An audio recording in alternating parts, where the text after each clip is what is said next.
Another on the road show. Back again with Kevin from Think for Yourself.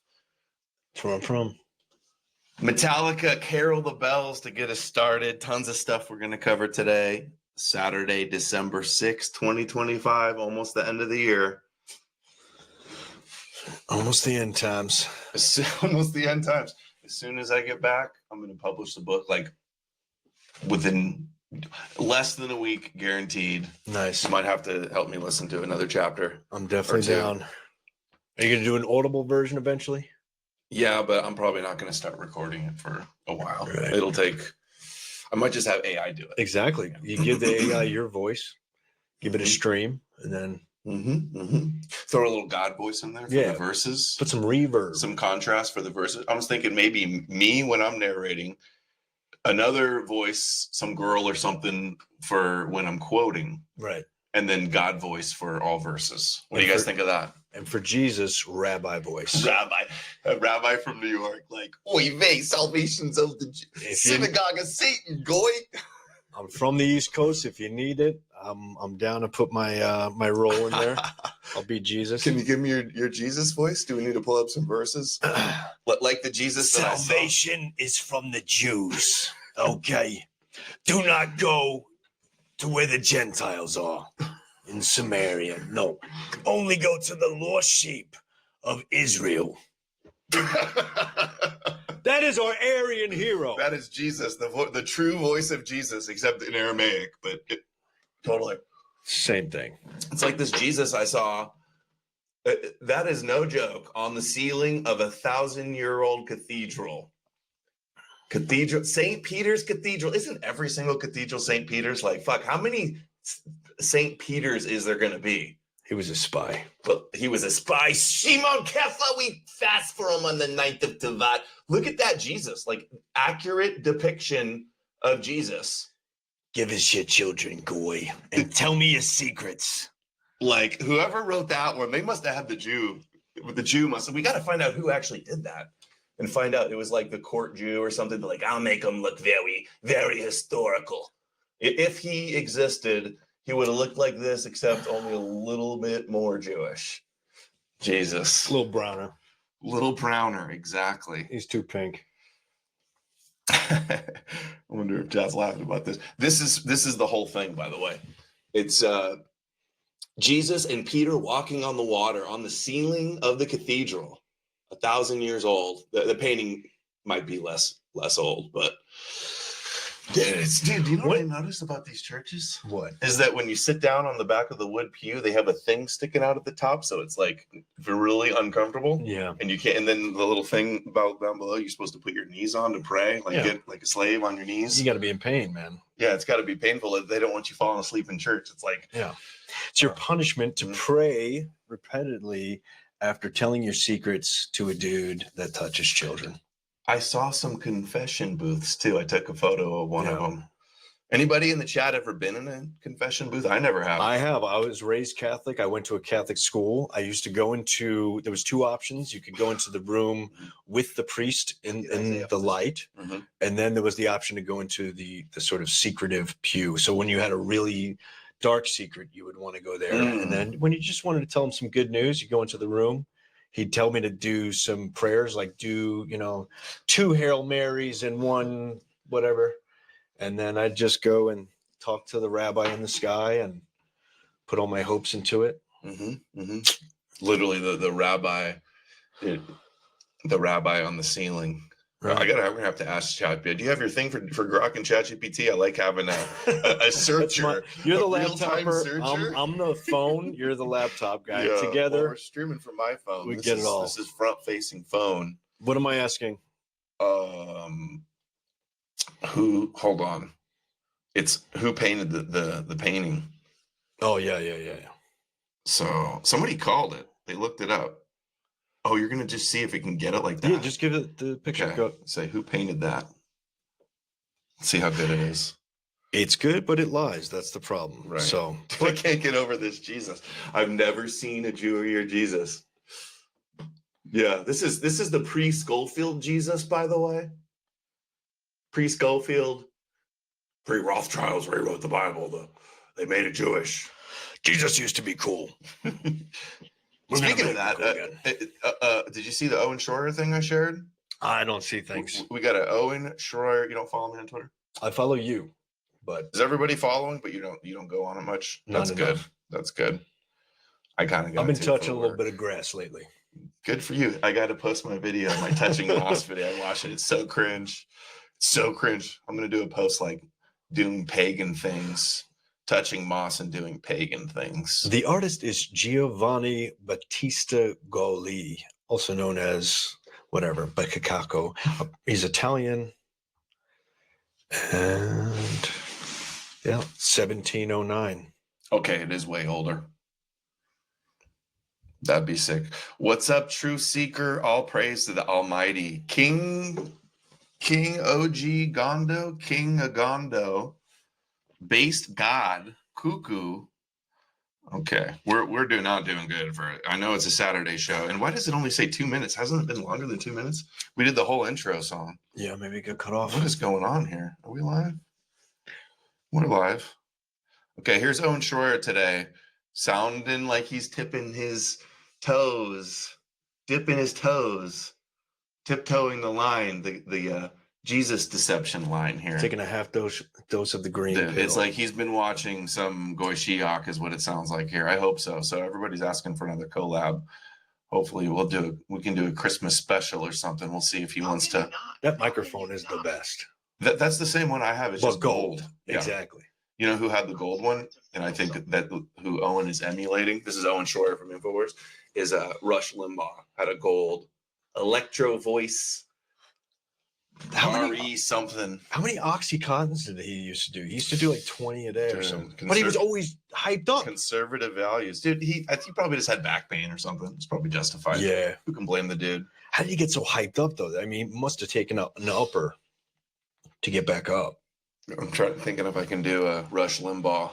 The Republicans are it's pretty good. If I heard him, I could probably do better. Yeah, it's been a while since I heard him. Okay, you guys ready for Owen? Listen to his latest. Tell me what you think. But now what you're seeing is they're using Christianity against Christians politically.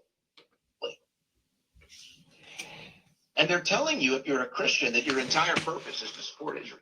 And they're telling you, if you're an American, that your entire purpose is to support Israel. And then they get up at these political events that they're claiming are for Christians, and they browbeat you, and they indoctrinate you, and they morally high ground you. And then they just talk about the people they don't like all day. Anti-Semites. Yeah, because Christians are the shield and like the guardians of the Jews. And if they want to recruit pro-Israel fanatics, they sell Christianity to them. Yeah.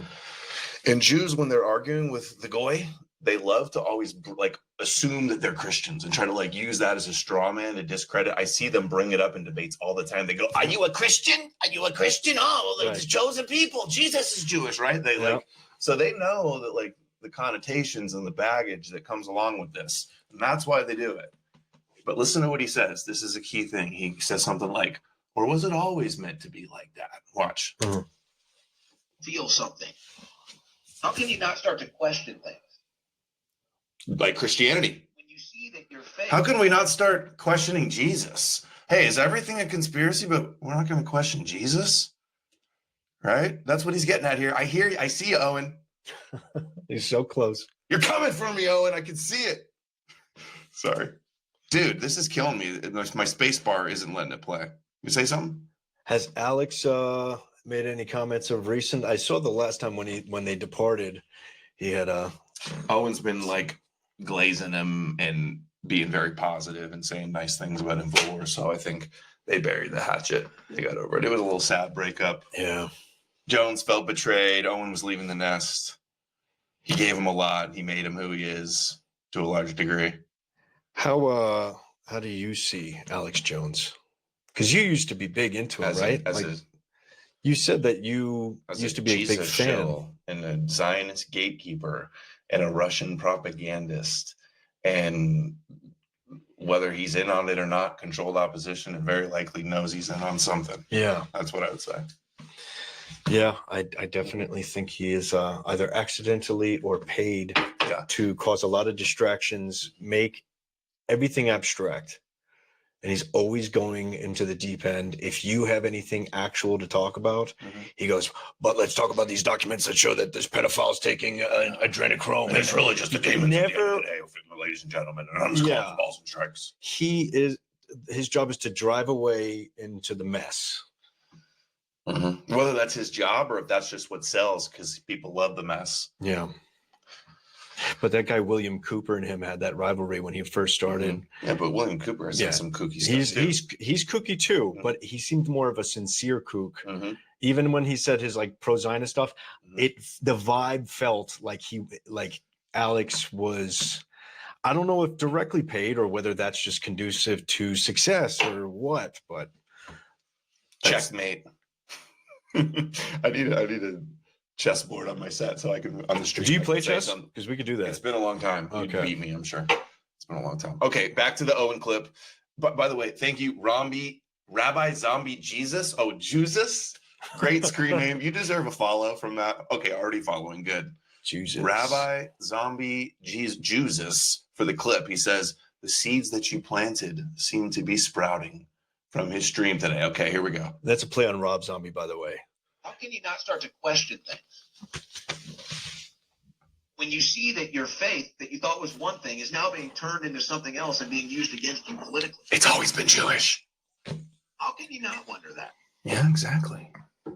And this is where it gets really heavy, folks. Knowing how the world works and knowing all the corruption and all the psyops and heavy slavery that this planet is under. Jesus slavery. Years and levels of it. Thousands of years. And you start to see. Hold on, did he just say thousands of years? Dude, this guy, he's tipping his toes in the water, dude. That's what this is. Yeah. Bravo, Owen. I love it. We have been caught in this cycle, this end times grift that has cycled, I don't know how many times. How many times have people thought this guy is the Antichrist, this guy is this is Jacob, this is Edom, and it just, in 1,000 years, if it's not stopped, they could apply this same nonsense. Yes. And that more sincere kooks. Very true. That's us, man. That's us. Thank you, Asylum, for it says, good morning, guys. Anti-Judaic checking in. What's up, Anti-Judaic? Asylum. Have you always had that name? I feel like I've heard that name before, but I didn't know it was you. Thank you, buddy, for the support. You're amazing. Yeah, Anti-Judaic is cool. Anti-Judaic is super based and really smart and posting serious gold. Okay, Anti-Judaic. This is for you, dude. Owen. That this planet is under. How many different layers and levels of it is the only question. And you start to see this big reveal and this new revelation of no, Christianity is this, and it's really this politically. And then you start to wonder, well, wait a second. Was this what it was always supposed to be? Maybe. Yes! Was this what religion was always supposed to be? Is this what Christianity was always supposed to be? Yes, Owen, yes! Some sort of political agenda? Oh, and religious. How can you not wonder? How can you not question? Good, I know, seriously.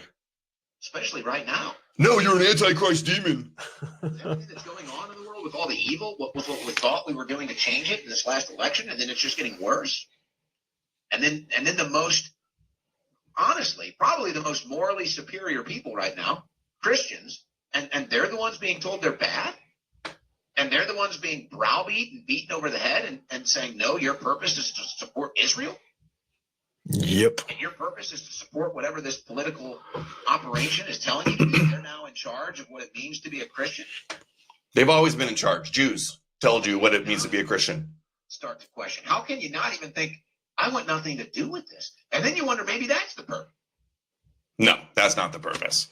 Anyway. No, Jesus Owen's is Jewish now, by the way. Everybody, all the Christians are going to call him Jewish because of this. Watch Jesus is basically a based Viking Aryan, and he is going to save us. Mm-hmm. And what we have to do is whisper to him when we're upset, and we have to patiently wait. You know, you see this bad stuff going on, just remember, he's coming. And he's been coming for thousands of years. But now what you're seeing is And this is when he actually comes. After thousands of years of Christians waiting for Rabbi Jesus to come save us and make us cool again, now's the time. Come here, Owen. Come on, give your daddy a hug. Come on. Come on, have me on the show to talk about Jesus' deception. Come on, Owen. Come on, come to dad. Come give your father a hug. No, but serious. Dude, me and Owen we've been like this forever, dude. All that I ever talked to InfoWars, and he was always like, "Yeah, I'll come on your show." Even invited me on his once when I got banned from YouTube. You guys got to start a network. Nah, dude. The new InfoWars. He has got his new show, the Owen Schroyer Show. And I saw Chase Geyser, the former InfoWars employee that's a Freemason, just did a video like, he said, I'm off my meds, I'm building a podcast studio. And he was like, ah. Yeah, that's what I want to listen to.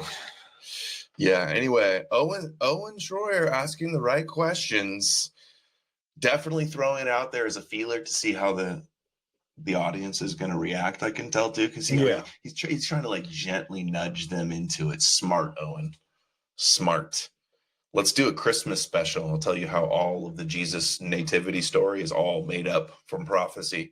That's a pretty big wake up call. Yeah, I mean, I understand that's a lot of Christians that will be upset, but he'll lose a lot of support if he came out against Christianity. But all he's got to do is facilitate the conversation. He doesn't have to jump with both feet.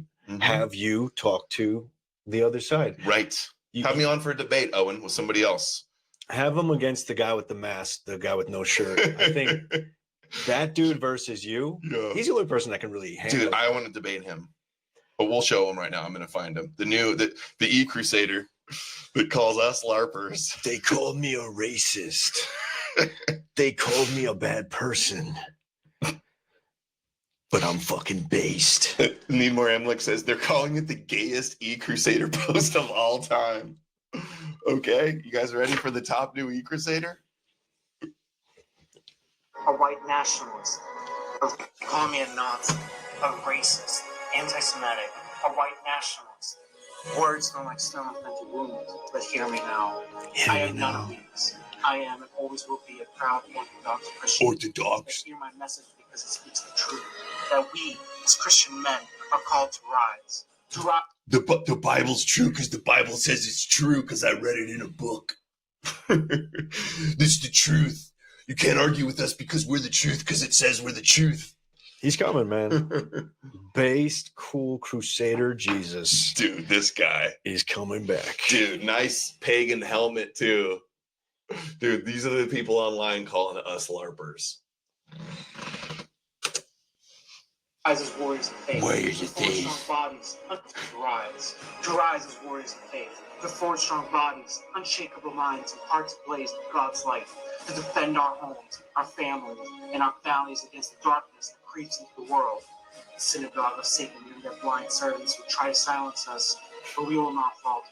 Stand firm. Fight. The synagogue of Satan will try to silence us, but we will not falter. Dude, this sounds like he's reading it off of ChatGPT. I can't prove it, but I get the vibe that he recorded this at least 500 times. The voice was re-recorded. It doesn't match his hands. The voice does not match. It doesn't sound like he's got a helmet Looks on. like he's reading his notes or something right there, though. Yeah. I think, he does a regular take, but then later he really wanted it to be perfect, and he put a lot of effort. You just see the effort. I don't know where the effort was applied. Dude, he's like, bro, what if I get a flag? We got flags. What if we got a flag and I just put on like a helmet and I just read some like cool shit from ChatGPT and from some meme I saw, and I'll take off my shirt and I'll do a bunch of push-ups right before you. This guy's good. This actually, maybe if I would go more viral if I did something like this. Get me a Viking helmet. I'll come straight from the gym. Lean Get into all it, oiled up. Wait, the opposition will always have an ad hominem for you, so you might as well pick which one you want and lean into it. Be full on Viking.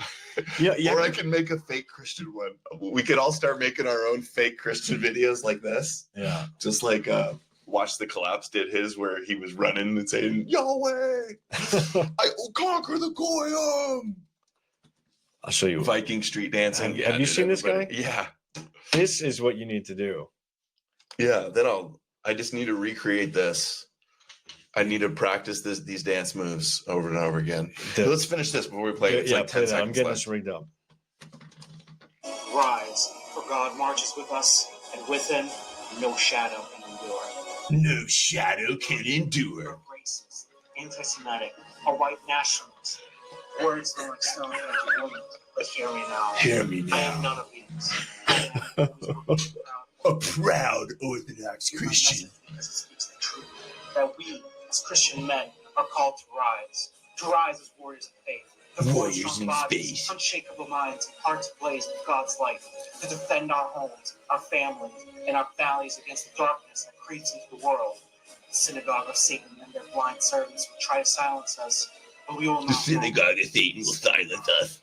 Fight. Rise. Satan is a Jewish character. And with him, Why make a distinction with a synagogue? Whatever synagogue it is, it's still a synagogue. This is what you need to be dressed like. Mm-hmm. That's the vibe. Dude, I just can't dance like that. I don't know what it would take. Dude, that's funny. The dude's schizophrenic. He's just getting owned too. I saw like he's got no Christians on his site. Like, yeah, bro, this is based. It's just all of us clowning on him. All his retweets are us. He has no positive support from any of the Christians. That's the funniest part. They're all heretics. That's the funniest part. The Bible tells you, it encourages that mentality of martyr mentality. So the more you oppress me, the more I am a hero. Mhm. So yeah, Yeah. say what you want. Yeah, Even from the synagogue, I of Satan. really triggered the neo-pagans. And we're all just, Jewish bots being sent. There were shills. All of us fighting against him in his crusade. Yeah, I just had the crusade helmet on the other day too. My daughters love the swords. Dude, his voice. Not very masculine. The synagogue of Satan. Mhm. They call me a white nationalist. not endure. Look, there's your crusader. What's up, guys? This is No More News, and Jesus is your savior, and he's the king in heaven, and he's going to destroy the Jews. I need to see some more of those South Park videos, by the way. All right. Dude, what do you guys think about that? Is he trying to intimidate? Yeah, I think so. That's funny, dude. This is why I never do Saturday shows. It's not because I'm Jewish and it's Sabbath. It's because everybody else must be Jewish because nobody watches on Saturday. It's all good. People watch another day. No, Saturday is Like like it out there. Saturday fun day, Saturday family day. Saturday is not like the normal day. It just shows how many Jewish people are in your families. It's all just I think it's a custom. The weekend, Saturday and Sunday taken off is just like yeah. we don't just have a weekend where it's Sunday like Christians change the Sabbath to Sunday. Yep. It's both days, so it's always been Judeo-Christian because of the Saturday Sunday off.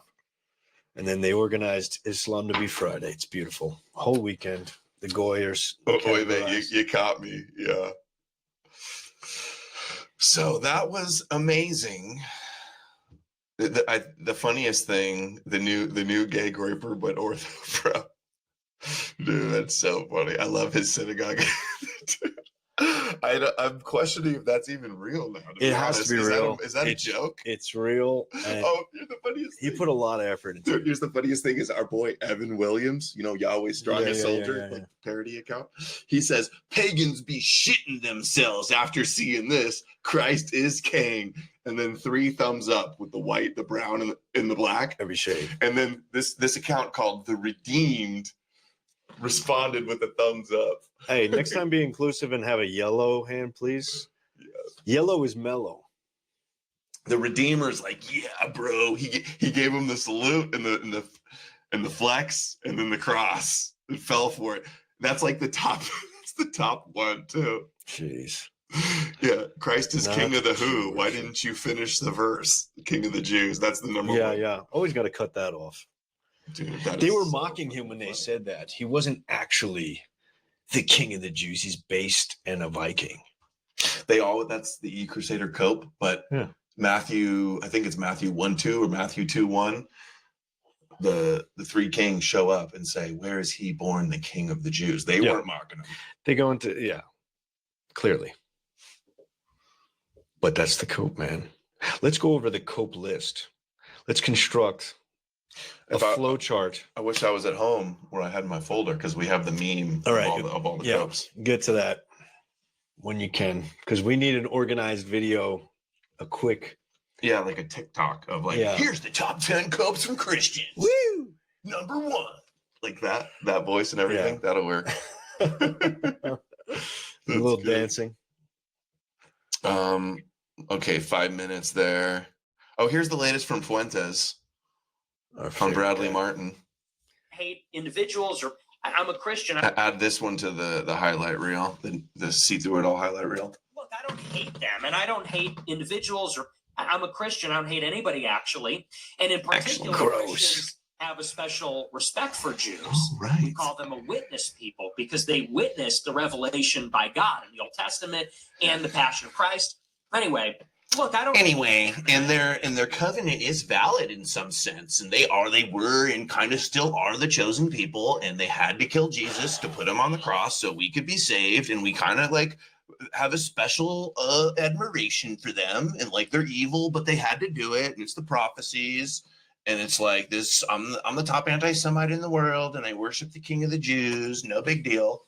Look, I don't hate them, and I don't hate individuals, or I'm a Christian. I don't hate anybody, actually. I love my enemies, actually. Actually, Jesus, my favorite rabbi, told us that we have to love our enemies. Yeah. And then those who didn't pray for those who persecute us. All of the edgy stuff that he says, he makes sure that it stays within irony. It's just edgelord shit.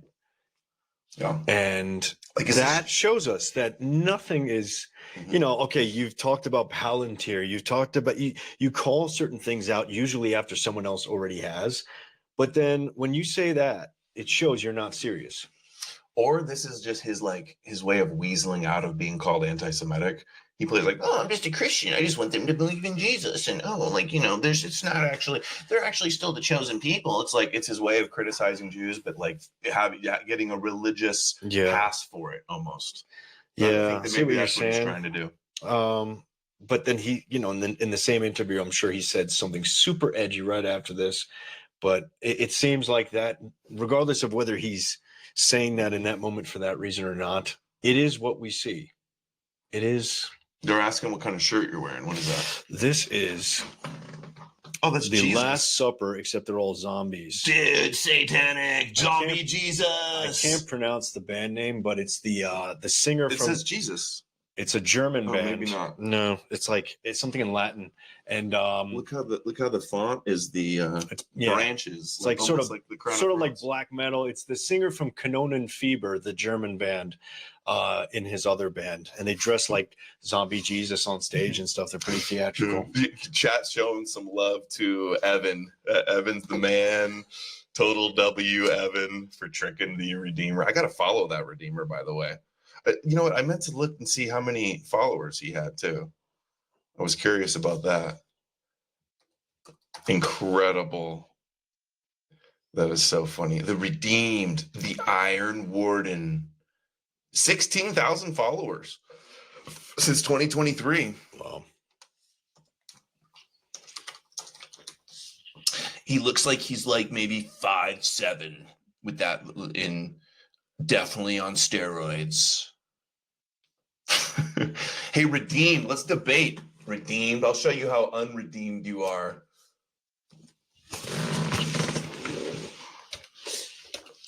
Shirt is pretty cool. Maybe I need to do. I'm looking up what the band Maybe I is should called. make a zombie Jesus shirt. That's a good idea. Yeah, I'm looking up the band's name. It's like in Latin, so it's hard to pronounce. I'd show the. Oh, hold on, never mind. All right, let's see what else we got here. Let's see. We have some Amalek had a debate with the E-Crusader on Killstream. We got some clips there. We got Ian Carroll saying, yo, Nick, you're like the Israel guy, man. Why don't you want to help me and Candace like expose that Israel killed Charlie Kirk, bro? Come on, Nick, what's the deal? You're like going on all these big interviews with Louder with Crowder and I mean, you went on Rogan.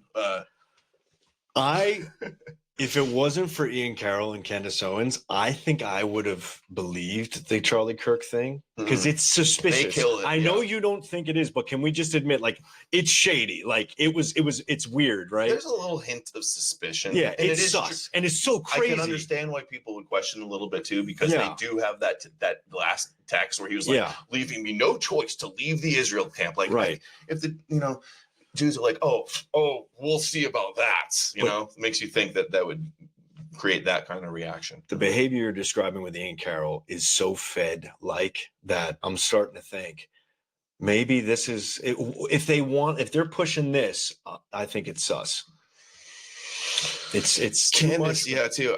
Somebody asked, I think it might have been you, asked me about Candace, like what I think about her, and I was like, she's just like really dumb and just does conspiracies, and like she's popular and likes conspiracies, but really it's just like I saw a good write-up about her. Like, she's only got so famous because it was kind of like handed to her, and because she was like the token black that was BLM and the Blexit, and she was useful to Prager and Ben Shapiro and all the Zionists and she kept it kosher all along too. So I think she just like some not very smart person that is just like gossipy and conspiracy minded that got, DEI top podcaster or something. She was doing what was popular back then. She was the black Ben Shapiro when that was good for her, and whatever's conducive for her career, So this is the band. It's called Non Es Deus. Let's hear them. They scream in German, and they dress like monks, and they've got all sorts of crucifixes and.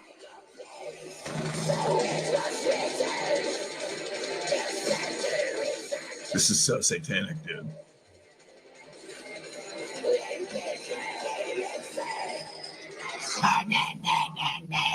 Non Es Deus from Germany. All right, this is what we're going to play. Over 1,000 hand-picked Christian Zionist pastors are in Israel for a special training focused on the battle of the truth, committed to defending Israel at all costs. Rabbi Rabinovich explains. 1. Created for good. The group began with prayer and worship on the ancient southern steps that led to the Temple Mount in Jesus' day. Then they visited the Western Wall. Some 16 million people pray at the Western Wall each year. But this is the first time a group of this size has come to offer such a unique blessing and prayer. Each person had a paper with the name of someone massacred on October 7th. They put them in the cracks of the Western Wall and prayed. You say something? Do you know what happened on October 7th? Israel.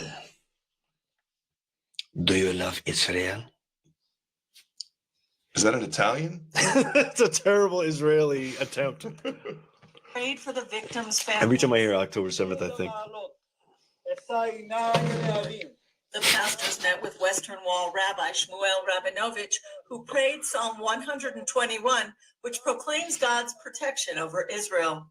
Rabinovich later commended the group for their support. Let's look up Psalm 21:21. It could be different in the Hebrew Bible, though. Their Psalms are one off. Yeah. They pray a few. God bless you.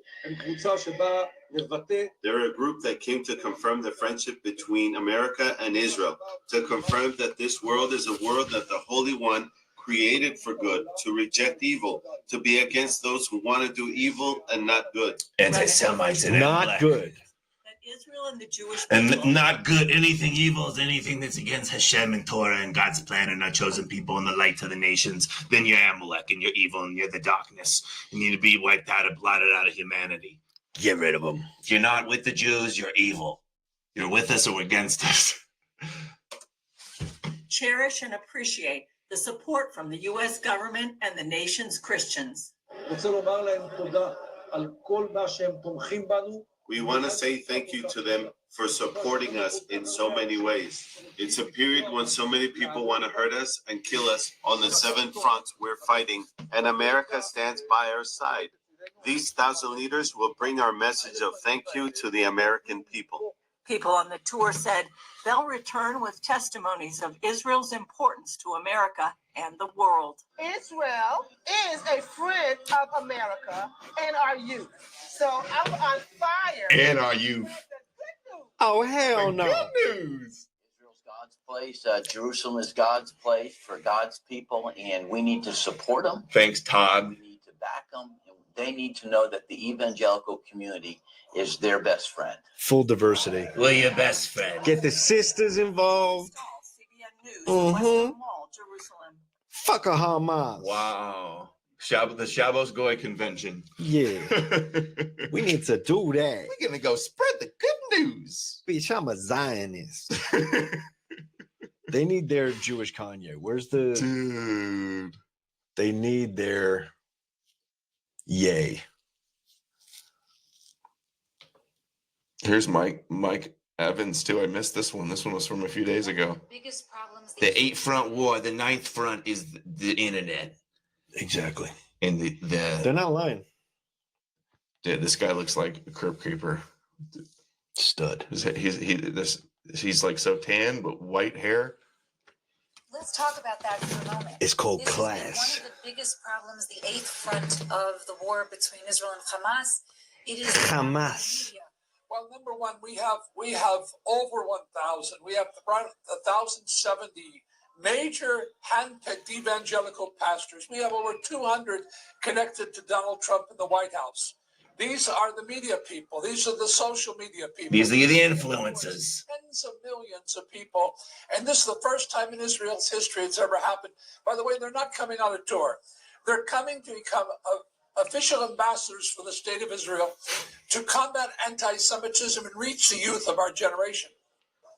The youth. Yeah, this guy's going to reach the youth with these people, I'm sure. Yeah, what kind of moves you got against the helmet guy? Yeah, we're going against the youth. Yeah, the helmet guy is probably Helmet guy will defeat you. That was Mike Evans from the Friends of Zion Museum. Yeah. He means business. He has a book about a U.S. prophecy, and they made it into a documentary where I clipped up some. What was the prophecy? That America, if we divide the land of Israel or abandon Israel, that will be destroyed by God. Just basic Edom stuff, you know what I mean? Just like John Hagee. Yeah. Oh, man. We got another super here. Jutsu says Amalek harvested another scalp last night. Yeah, we're going to get to some of those clips. Are you in the chat, Amalek? We're not on Odyssey, so we're missing my See Through It All and Need More Amalek are always on Odyssey. So I didn't get the Odyssey stream set up. That one doesn't go automatic, but we are streaming on Rumble and X, and let's get to some more clips here in a second. So there's no power chat too. People might be sending in power chats the last couple shows, and they're not playing on the show because I'm not doing OBS. I'm doing an app on my phone. Okay. But so if you have sent, which I'm sure some of you have been sending your usual. Yeah, I'm over there on Odyssey. Is Odyssey playing? Is that what you're telling me? It's not. Couldn't be. Oh, I'm not even logged in on Odyssey. That's going to be a problem. Is this your favorite platform, you think? Is it Rumble seems to work the best, and it's monetized. It used to be Odyssey. I had subscription plans on Odyssey, right, and most of the donations came through Odyssey, but then they got demonetized. Some idiots were fighting online with one another, and one reported to the other. Some guy that's always making up shit about me and ankle biting me. His people contacted Stripe and got Stripe demonetized from the whole site. Wow. And it's fucking more out here, man. Yeah. But also I like that Rumble works with Super Chat, Power Chat, where it reads on the screen, because Odyssey would need to read on the screen too, if that's going to work. I just want a Gentile friendly place to. Yeah, it's playing. Okay, well, I got to bring it up then. I didn't realize that auto played too. Okay, next clip. We'll do a little bit of Need More Amaleks with this guy, dude. Look at that guy, that mustache. This guy's got to be on the spectrum. I think this guy's cool, dude. Oh yeah, total. I haven't watched the whole thing, but total Ralph W. getting another debate in, offering up another scalp for the green pillars. Good job, Ralph. Have you been on this show? So I've many seen- times, dude. He's had me on to debate so many Christians, more than Yeah, any because other I've seen this platform. frame before. Yeah, I've seen him do it Killstream. with the sunglasses. Ethan Ralph, the kill stream. And so this is a Catholic. He's the king of the sector. OG. What kind of Jesus cook we Oh, got this over is a here? Groiper. Is it Based Faith Groiper TV. Catholic? He's a Groiper. I've argued with him on this show before, and he just keeps calling me Jewish over and over again. That's all he ever says. Total autistic kook. Look at that mustache, those glasses. Anyway, let's hear. That was not a fart. That's the chair, by the way. Yeah. hold on, guys. Oh. Okay, clip that. Just I should have held it so it didn't work, and then everyone thought the whole time you were actually. I mean, like, look, dude, what is the difference between like the rise of the Antichrist and like what you're describing, the rise of Israel, right? It's almost like I said, you guys need this to happen in order for Jesus to come back. So it's almost like you guys are kind of like, well, I'm against it. I don't want it to happen, and I'm going to fight really hard for it. But if we lose, that is what God, that's part of the plan, or whatever. Because in the end, Jesus comes back and we win. You understand, like the kind of problem there? No, I don't really see the problem there. I think it's just a matter of reality playing out. Like, it's very easy to look at the world and say, we have to stop Israel and Jewish power. But, like, if we don't, they're going to fucking try to take over the entire world just like they've been doing. But ultimately, in the end, Christ wins. I think that's just reality. In the end, we win. Oh, it's me. The Jewish book says that worshiping the Jewish king is going to save you from the Old school, Jews in Adam. the end. Yeah, believe that story. I've got a bridge to sell you. Nice. In the end, we win? No, actually, in the end, the Christians lose. It says you're flogged in the synagogues. It says that you're beheaded for the testimony of Jesus. It says Jesus is going to come and return and smite Edom. Well, they believe Edom was Christianity since the inception. Smite the nations, tread the winepress. But it's the same. Trust the plan. Have your faith that a magical superhero Jew. When we lose, we win. God wins. He's already won. There's so much urgency. He defeated death, man. But no action. And they're the authors. It's like, what's the plan, man? Santa hat guy. What are you suggesting we do? Whisper to the sky zombie. And when he comes back, he solves all of this. I just realized that I didn't watch this whole thing yet. I didn't realize that Sicut did an edit of me in here. The originators of the Chronicles of the Jews, of the Jewish fairy tale. The paper Jesus says the Jews win and Christians are retards. Yeah. 5,000 likes. The Christian Christ cut sheep mentality. It makes you complacent too. Like, oh, well, okay, we're not going to listen to me. But I love that Trump said the R word recently. That was awesome, man. I criticize Trump a lot, but the R word, man. When did he say it? That reminds me. The Kamala Harris's running mate, Tim. Was it Tim? Yeah, Tim Waltz. Whatever. Well, yeah, that's it. Yeah. That meme where it says, "In the end, we win," with the Christian Chad, and Jesus says yes. One of my guys at one point added like a little rabbi behind him, like laughing and wringing his hands, like, yeah. People have been driving by this guy's house screaming the R word, apparently. I say retard. I don't know why I said the R word. Yeah, I always say retard. I've never not saying it since I was a kid, and I'll never stop. It's not very atheist plus of you. Yeah. And I'm not making fun of actual, like, mentally ill people. Yeah. If you're mentally ill, you're not watching this most likely. And if you are, then you're probably one of the smart retards, and you'll probably be okay with it. But you shouldn't be hearing us if you're really retarded. What is the PC term now? Mentally disabled, or it's always updated. Yeah. Like, what do you call somebody with Downs? Downy? Mentally impaired, challenge. Yeah, I don't even know what the politically correct term would be. Does anybody know? What's the PC term for retard?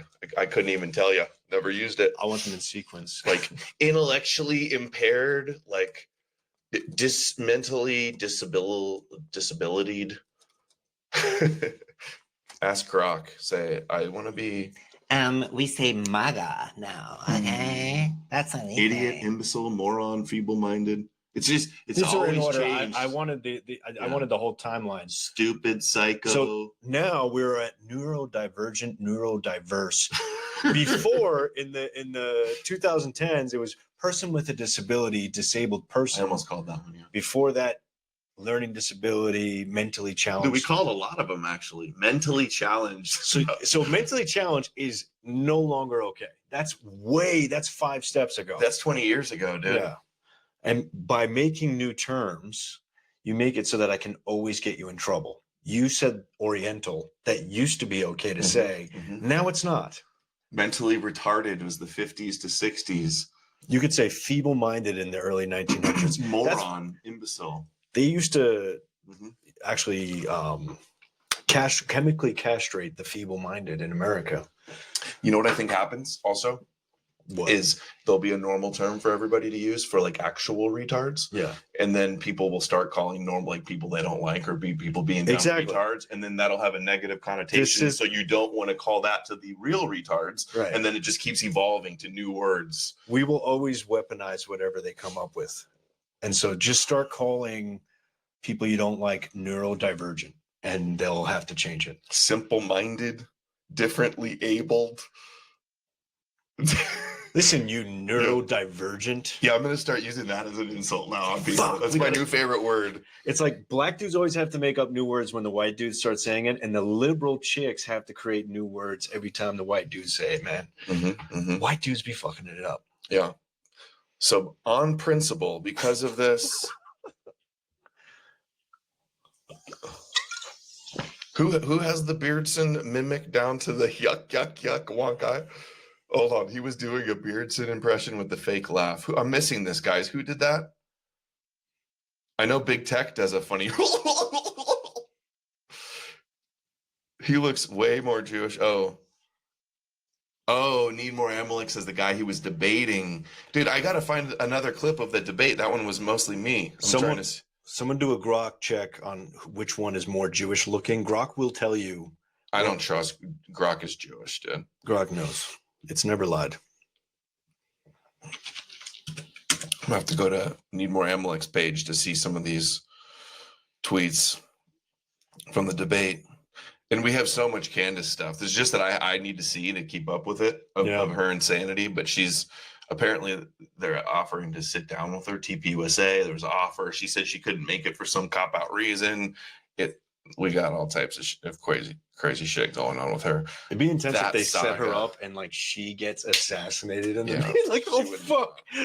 That'd be a little too on the nose. That'd be a little too suspicious. Okay.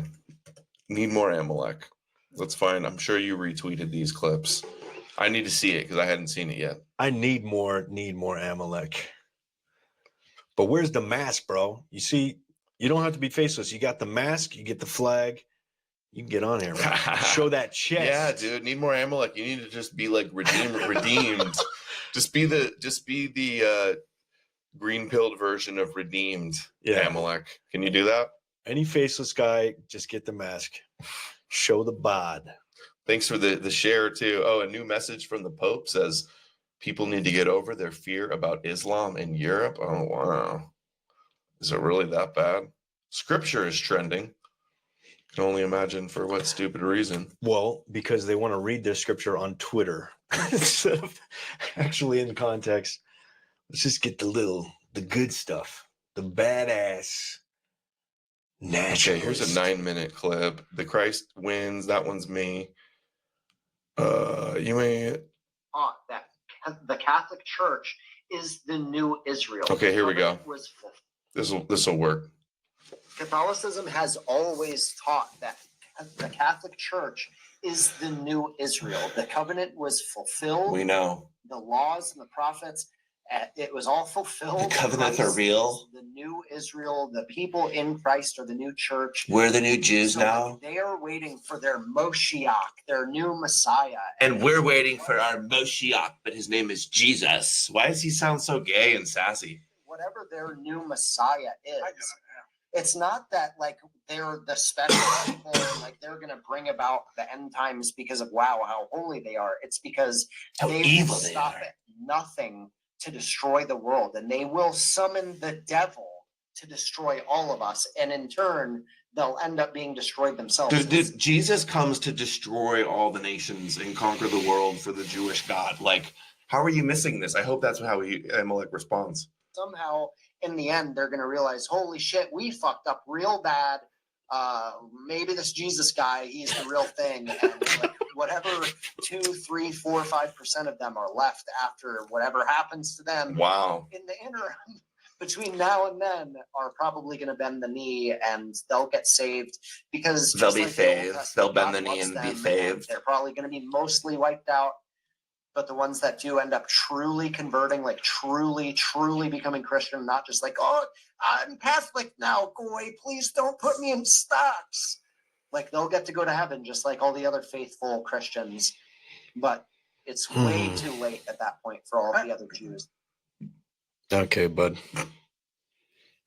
Oh, wait. He really I want to hear believes Amalek this respond. He really thinks Look at that face, dude. Of course he believes. that there's a devil. That's weird. Dude, this guy is so kooky. This debate sounds hilarious. Catholics aren't sending their best.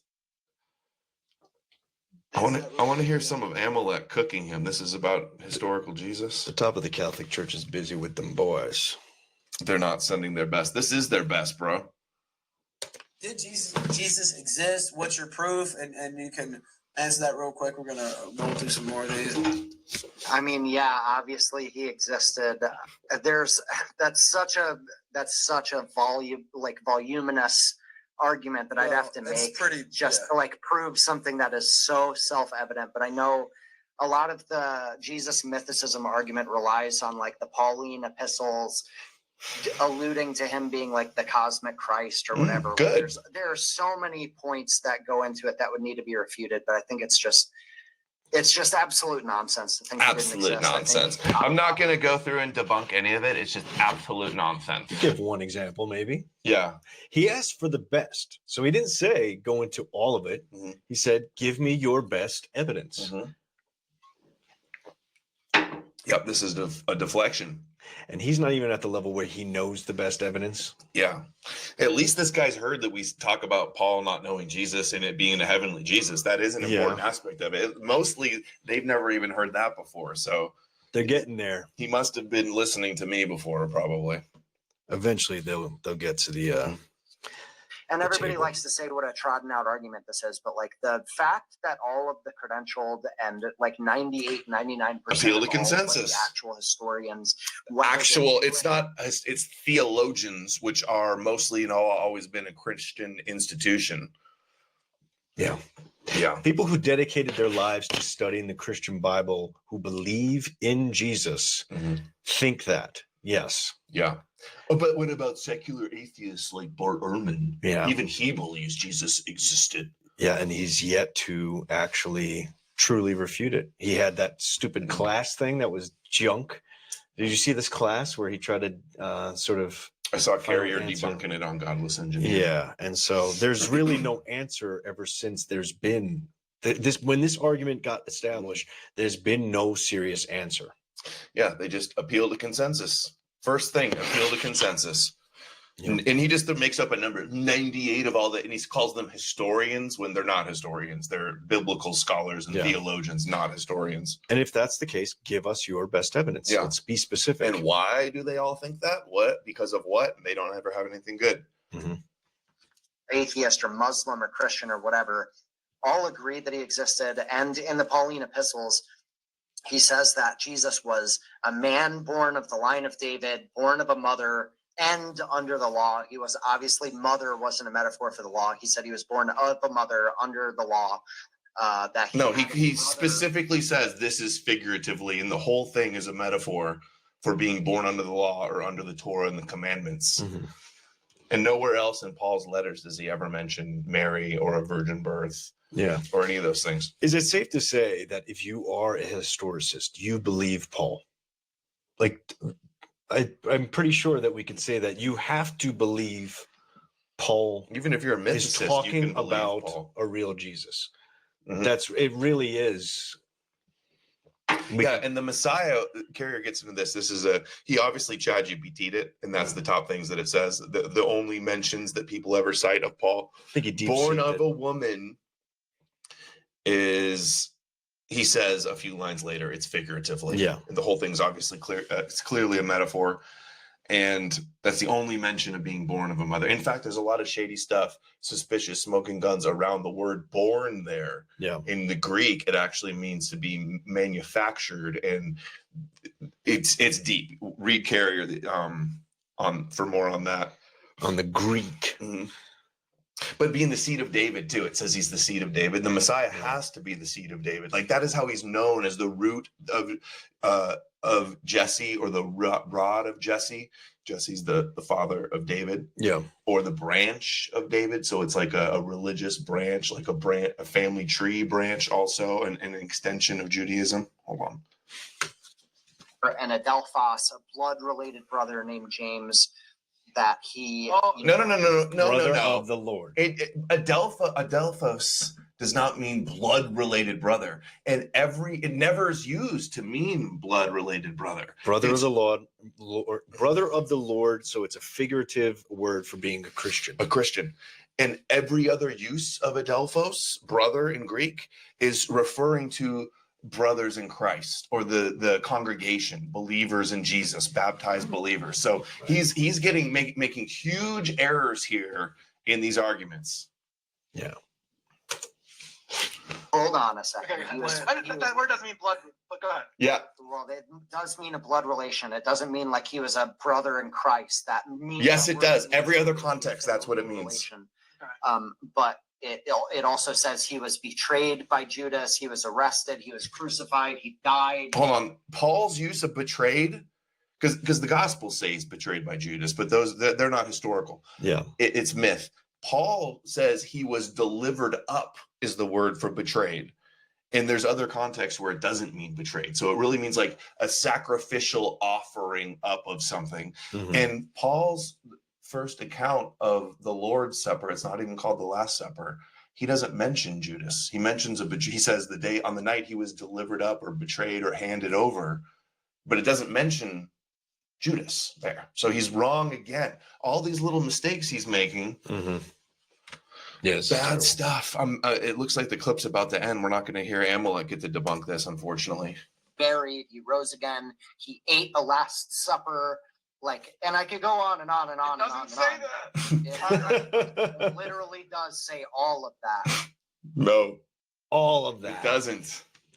It doesn't. Mr. Santa Claus. Paul's account of the Lord's Supper doesn't say where it's at, when it's at, besides night, but doesn't say it's Passover and it's in Jerusalem. Yeah. It doesn't say who's in attendance. It doesn't give mention that anybody else is there. It doesn't mention Judas. So he is just completely wrong. And also, like, all of that. One thing is, this tradition of a Eucharist, giving of bread and drinking wine, is already a thing in many different cultures. And so if I was making up a little Noahide cult, it's the perfect thing to do, is to explain, why are we eating some bread and some wine? And the Lord's Supper story is the perfect lie. So we even have the motive as to why you would come up with this little. Well, also, if he's the heavenly high priest, like Melchizedek scroll, like he's called Melchizedek in Hebrews, there are early Christian texts where it's very heavenly. Melchizedek had a ritual with bread and wine as well. And the bread and wine ritual is also similar to Dionysus. Right. And other pagan mystery religions. So is this? This is a bread mold that they used to put Osiris. They would make Osiris's body with that mold. First, they would put soil. They'd put like barley seeds, and then it would grow into grass. Osiris is pictured as green. So there's this whole tradition of growing the grass, making bread and beer with it. And Osiris, very similar. It's not the same, but he's taken apart by Set and descends into the underworld. And so they had the same tradition. The cult of Osiris would grow the body of Osiris and eat the body and drink his blood. And so sometimes the best evidence is the best evidence for us. Like pointing to this passage, you just show, okay, well, this is the perfect thing to come up with if you're starting a little cult for the goyim, is to give them a reason to talk about wine and bread. Well, you know, the rabbi, he was having a supper. That reminds me of another thing, and I write about this in my book. I learned it from Carrier, is that like all of the things that Paul's doing a midrash on the Exodus Passover story, right, and creating a ritualized replacement of the Passover tradition. Yeah. For Christians. So in Carrier cites it to different verses and shows the parallel of what he says with how it's related to the Passover Seder. Yeah. Osiris cookies. Yeah, it's like gingerbread cookies. Okay. Yeah, I know. Volca's Spirit. What's up? He's over on Odyssey. I got the Odyssey up finally. I got to listen to the rest of this debate too. I know. I got to hear Need More Amalek Cook. They can use Kanye. Okay. Let's see. Let's see what the Pope said, and then I'll look for another clip. There is a larger like a 9-minute version. I saw Need More or see Through It All post. How many boys has this man touched? A lot. A lot of boys.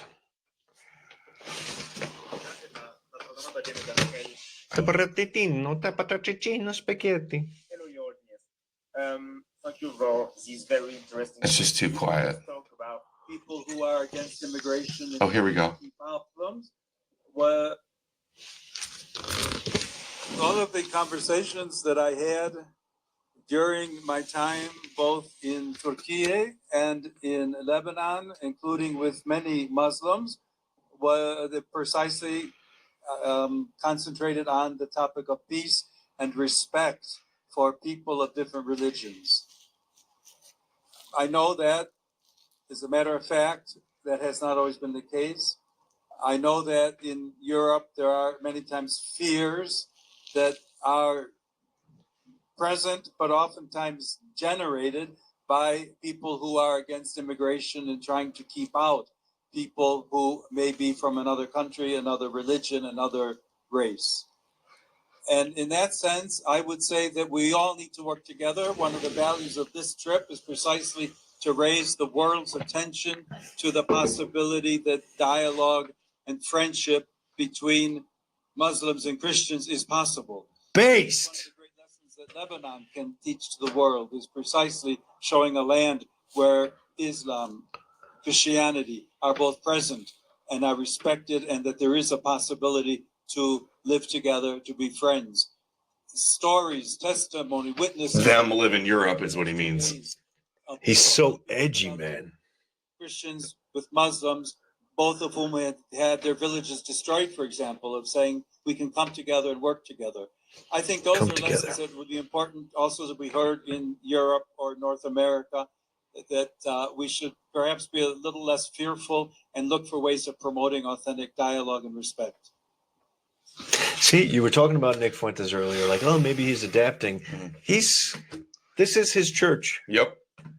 Based. Look at this. Yeah, not exactly starting the new crusade with Redeemed over here, are we? What a badass. What a hot take from the Pope. Yeah, and it's like we hear the rabbis like, Ishmael's the broom. It's going to wipe away Europe. They deserve it. Edom's going to be destroyed. And then we get the Pope like, we need to work together. Yeah. Europe and America, stop being so fearful. They love Jesus too. Let's all get along. Welcome them into your countries. They are your brothers. Give them welfare. We all need understanding, and whether they're different races or religions. Yeah. Jesus calls on us to love everyone and take in the foreigner. He's got a really little hat too. Mm-hmm. But he's not small Jewish. hat, pushing mass immigration. Should be an easy one, but no, we got this e-crusader. They're our best hope to fighting Israel. We won't survive without the church, bro. Stop being anti-white. He's going to meet with the Muslims. We're going to figure out how to all get along, how to give away every country to the Muslims. There's a few left. They almost got them all. The Muslims like, we're gonna outpreach you and we're gonna take over and you're gonna submit to Allah and you're the infidel. And then he's like, oh, you need to be understanding and we're all gonna get along. Yeah. And don't be fearful. Don't be fearful at all. Oh, Nothing to fear. They are your brothers. One is so weak. The other one is insane. And the other one gets interest-free loans. I wish at least the Europeans had the crazy religion rather than the cuck passive religion. That's the frustrating part. But we got this guy with the mask, and he's going to make it badass. He's toughening it. He's bringing it around. And so is Nick Fuentes with his ironic, edgy takes. There's Need More Amalek posted a clip of Fuentes calling to cut out the superstitious medieval peasant bullshit. You mean like the Jews killed Jesus? The number one? I think, dude, is he coming peasants. Around? You mean the Christians? Yeah, medieval peasants. You mean Christian low IQ anti-Semitism? If you're going to make fun of the pagans, you got to go earlier than that. Yeah, let's go. Let's hear this. You lost me. Egyptian planes, maroon t-shirts, beekeepers, Charlie talked to me in a dream. What is wrong with you people? Someone with balls needs to slap you idiots across your faces. You're watching a show of a stupid black woman saying, they told me he was betrayed in my dream. Yeah. And you idiots are saying, well, sometimes dreams are very powerful. You fucking idiot. What happened to you people? But this is Nick was just seriously. Nick was just on with Bradley Martin. I think Need More Amalek clipped it too, and he was like, "Oh, the people. The real concern is the people, the astrologists and the pagans and stuff, like, because that stuff's real, man. That's real, and we gotta like believe in Jesus to stop it." I was like, "Dude, you're just as retarded as the females that think astrology is real." Yep. They also think like Satan worshiping is real. Like certain Christians think there is. Like possibly you can wield that magic. Mm-hmm. They don't just think it's lame. They're worried that you could have satanic power. Yeah. How can we use that? I don't know, but if I could to have more than how many are in the chat right now? 185. Satan, can you help with the live Satan, Mossad, somebody help with the live count. I bet half of these are just Mossad spies. Yeah. Thor's Rune says, hello, viewers. You're watching Saturday Shabbat Special. That's how we should have started the show. Yep. Don't get caught switching on those lights or turning up the oven. Shalom, Shabbat, Goyim. Shalom. The guy in the debate last night says Satan gives you things. In what way? What things? He's talking about the people in his comment section. Laugh out loud. Oh, Nick was? Okay. I thought he was talking about Candace. Asylum again says, by the way, Adam, I have a super chat OBS program I wrote for Odyssey. If you ever want to get those popping up with sound effects. Nice. I stopped. Of course, dude, I told you need more anti-Judaic was super smart. He's got a program to read my OBS, my Odyssey on OBS like TTS. Awesome. Need Ramlock says blaming the Islam problem on the hate against it is so cowardly. Don't be pussies about the Muslims. Don't be fearful. That type of thing, right? Yeah. Tales of the Levant says, I highly doubt the appeal to Bart Christians have even read his books or know any of the arguments. What's up? Think for yourself. What's up?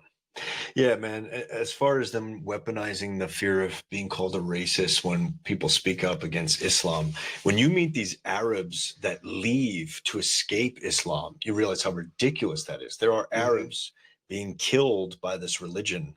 And so to call people racist for being concerned about this insane ideology, the stoning woman to death, and the people that are supposedly worried about women, the feminists and the liberals, are the ones inviting them in. My son, don't be fearful of the people covering their women in head to toe.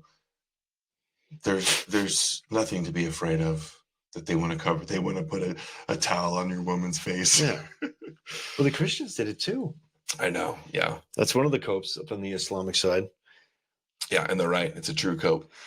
Oh yeah, the Bart. Did you read the section appeal to Bart Ehrman? fallacy? Because I have a section in my book about that. I read an article about that. Yeah. My article? I don't know. Okay, it might have been. I know they Amalek. kept saying it on Godless Engineer when Richard Carey was on. Mm-hmm. So I know about this circle reasoning. Yeah, I think Needmore Amalek might have read that one. Okay, yeah, we're gonna play the rest of the Amalek thing because I need to see it. Oh yeah, here's the peasant thing from Nick. I want to hear the rest of this. Hello, Nick. Low IQ, medieval peasant, anti-Semitism, like, oh, the Jews killed Jesus, they killed God. Very powerful. You fucking idiot. What happened to you people? Seriously, we used to be the smart ones.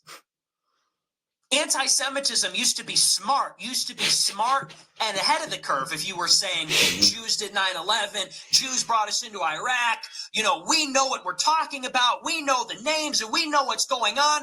And now you got all these stupid idiots watching the show saying, but Nick, Candace said that Charlie confessed to her in a dream. I don't even believe what I'm hearing when I hear that stuff. She goes on her show. I've been having visions of beekeepers all year. That's evidence to me. Oh my gosh. Our ancestors would hate you. Do you know that our ancestors invented every field of knowledge? Dude, what is going on here? Amalek, do you remember what the other clip where Nick was like, our pagan Viking ancestors he said the same thing. And he said Viking pagan ancestors would have like whooped you in the same type of a rant. You remember that? Yep. You don't get to be a rational person if you think Paul had a revelation of a magical rabbi and created your religion. So you got to pick a lane, bud. You want to be rational, you're going to have to reject Mr. Saul of Tarsus saying that he saw Jesus in his dream. Okay, so. Nick is so funny when he crashes out on his audience on how stupid they are and goes, you guys are so dumb. He wants to join the Jews. He just wants to team up with the Jews and then oppress the Goyim because you're so stupid and act like Goyim. I need the Mizrachi soundbite. These Goyim can be so stupid. They can be though. Can we take a moment to just acknowledge? I mean, we're more familiar than anyone how slow the Goyim have become. Is it because of the Christianity melting their brain? Like, what is it, man? Mm-hmm.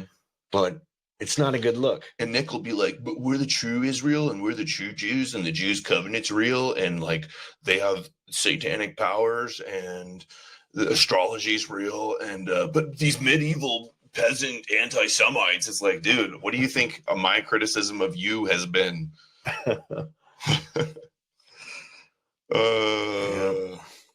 Oh yeah, Tales of Levant too. The Bart Ehrman. None of them have ever read Bart Ehrman, and they all want to appeal to Bart Ehrman. Mm-hmm. Always the case. Let's appeal to an atheist who thinks there's a kernel of truth to what Paul is saying.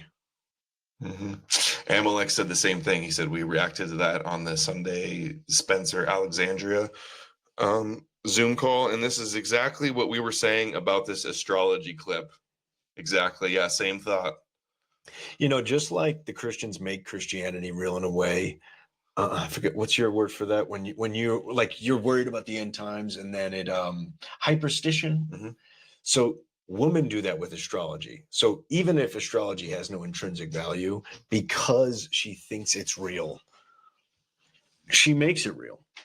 The cat wants to go out. Asylum, did I miss? Okay, I saw it. I think I saw the one. I hope that's the one you're saying I missed. Sorry, I can only have one screen up at a time. Technical difficulties, folks. I'm sorry, ladies and gentlemen. So don't call your lawyers, okay?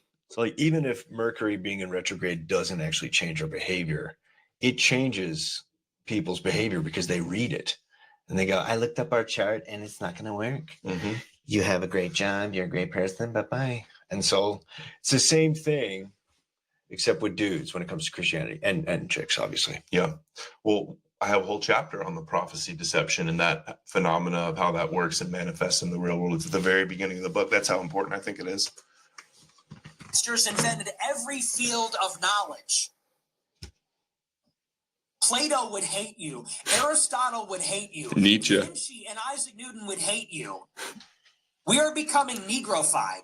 The Jews are right. We are becoming true goyim if we believe in fucking bullshit superstition like that. Like Christianity. It is literally like medieval peasant idiocy. Dude, it's so funny because Someone in the village said what does Shmuley Boteach and the Jews always say about the anti-Semites? It's medieval blood libel anti-Semitism. They say the same thing. The medieval Christian tropes of Jews killed Jesus. It's like he's conceding here about all my criticisms. I got to tip my hat to that a little bit, Nick. Nick just keeps like inching closer and closer to my way of seeing things, it seems like, over the years, especially in the last few years. The next step is we got to get him to AI Jesus. When you get to that level where that's the best we can ask for people. I think it's Spencer is having an effect. Yeah, we can't expect people to go full on right away sometimes. Get them to an abstract form of Jesus. Get them to make their own form of trippy Jesus. When he gets disavowed by the Pope, too, it's going to look really cucked to keep shilling for Catholicism as the only answer. Because they're all pushing, that's been in the news, they're all trying to pressure the Pope. Eventually, because Pope takes questions from random reporters, they're going to ask about Nick. Everybody's talking. Yeah. He's the talk of the town, and everybody's talking about him, the Catholic anti-Semite. And I think he sees that writing on the wall, too, and that's why he's realizing that that's coming, and it's not going to be good. And it's going to be... I feel like Adam Green sometimes. Is there Catholic money? Can you be a shill for? Do you think they shill out any influencer cash? Dude, you go on TikTok, or I've even seen on some YouTubes, we can find them, or Twitters. There's like all these conspiracy theorists that are like, it's the Vatican runs everything, and the black nobility, and Nick is the controlled opposition dialectic and part of the Vatican secret Jesuit Freemason New World Order. Like, it's so many groups want to be in control. I've seen there's a not all Italians, but there's some Italians that push this thing. There's secret families. They give the money to the Jews. The Jews are the next level. They want to be. And then the Jews are saying, no, we don't have any control. So that's why I believe them. That's the way to get reverse psychology. Just say you don't control the world, and I might consider it. But if you're pushing these theories, listen, there's 5 popes. There's the yellow pope, the gray pope, and there's levels to this. Yeah. I should find one of those. They're really funny. The ones that are like, Nick is groomed. I just watched one last night. Nick is groomed since birth to be a Jesuit secret assassin agent. Like it was so good. The CEO of Olive Garden owns BlackRock. Had a dream. Oh, come on, guys. Seriously? Paul had a dream. It's anti-white. It's anti-white. It disgusts me. It disgusts me. Me too. Preach, Nick. I could see why Amalek shared that. So true, Nick W. You know what else is anti-white? Jesus and Roman Catholic priests molesting children. That's anti-white, just a little bit. I really want to see if I can find that Jesuit thing. Watch, it's probably not too long ago. The Jesuit thing. Also, somebody found an old clip of Nick praising Nietzsche. Oh, I wanted to see this. Yeah, but a lot of Christians praise Nietzsche. Like Jordan Peterson had his thing. It's almost, it's like us reading the Bible. Really a Christian. He's I know. Christian. Jordan's a whole other thing. But you know what I'm saying? Like there's guys that, I don't know what it is, but a lot of Christians will dabble with Nietzsche selectively. They never want to go into the anti-Christian stuff usually, but they'll dance around all the other, the pros. Milo was on with Tucker too. A lot of people are talking about that. Oh yeah, I wanted to see this. The Gypsy Cruise. Look at Gypsy Crusader when he was younger. Dude, he's doing a gypsy scheme. The whole thing really is in a lot. He's being like he's grifting off white people. Yeah, it's like being a Jew grifting off white people as like a white supremacist. Yeah, but he's a gypsy doing it. You're being gypped. But I'm not going to say it's not funny. I've laughed. That's Gypsy Crusader when he was young, apparently. Whoa. Those are some lips, man. Woo. Looks like he's got him pushed out. No way. Damn. Dude, that is no. Look at that and think, oh, that's a white guy. Wow. He looks like a half black, half white guy I played basketball with in high school. He's got the edges totally down. Yeah, no way. That can't That's be the him. brother. That's Jackie. That's got to be the brother. Yeah. Well, somebody was saying that there was a video, episode 2, archive drop. Oh, I guess these are just pictures. I want to see him talking about Jesus. Let's see. I saw him talking with Jake Shields in Times Square, saying like why Jesus isn't. There's nothing they fear more than Jesus. That's what he said. Yeah, perfect. Oh, here's the Nick Fuentes controlled opposition. Here we go. I've seen this guy. Oh man, I've never seen him before. Actually, okay, here we go. Is Nick Fuentes a Jesuit agent? Nick Fuentes is controlled opposition. He is a carefully designed informational weapon system delegated to run the Christian nationalism psyop, a martyr prince in the making. He is Ben Shapiro's dialectic, a perfect mirror image. Christian nationalism is the white side dialect to the Zionist dark side. Jesuit Jews, good cop, bad cop, darkness to light. Fuentes is a false light. Fuentes wants you to return to Catholicism, wants your consent to put you under the thumb of the Babylonian Vatican, the Pope, the Pontifex Maximus. Christian nationalism. See, it's the Babylonian, Nephilim, fallen angels, Vatican. This, like, it sounds like the rabbis. This is what the rabbis' conspiracy theories is. Rabbi Nava goes, it's Edom. It's like the secret Nazis. It's that they have the same exact line of thinking. I think it's the other way around. I think it's the Vatican's controlled by the Vatican was created by Jews. And it's a Jewish religion. And they're the Esau darkness too. You want to talk about the light and dark dialectic? It's Rome. Esau is the darkness dialectic to Jacob, who's going to be scapegoated. They're being scapegoated here in this theory. All I know is we should take up our time figuring out whether it's the Orthodox Church or the Catholic Church that's going to save us. Yeah, let's fight forever the right way to worship. Let's dispute which Christianity. That's the good division. Yeah, let's argue all day about the right way to worship the Jewish God. And that's not causing division at all. That's unity. I want to show this the clip of Gypsy Crusader that I love the most. Oh, wait. Sound. This is when he was a different guy. Full-on Nazi. Full on. Hatred by Facebook. These people at Facebook have went full-on Nazi. All right. They hate Christians. They hate gypsies. They hate Jews. They hate patriots. They hate Donald Trump. They hate America. Facebook hates everything that America stands for. And now they've really crossed the line because you have banned the only gypsy journalist that I could think of is me. I'm not saying to toot my own horn. I swear I'm not, because I never wanted to say this because it sounds pathetic, to play the victim card. But I'm the only gypsy journalist that I know. It's just me. And they banned me. So now all the undesirables have been banned by the Nazis in Facebook, okay? Because that's what they are now, all right? That's what they are. Christians, gypsies, Jews, everyone. Wow. Talking shit. In what he said about Jesus, he was like, oh, he's a Catholic too, by the way. Nice. Catholic gypsy. And he's like, yeah, there's nothing they fear more than the name of Christ. 3 things, man. He was like, the 3 things Jews fear most. He was like, Jesus, Christ, that's 2. Yahweh. Or something like that. They hate No, Yahweh. I think the last one was... They don't even read the Torah. They read the Talmud or I something think like the that. last one was an Austrian painter, actually, is what he said. We'll skip that. Let's skip that one. They don't like that. I'll give them that. They don't like that. There is the theory, though, the Schickel grouper theory. I don't think so.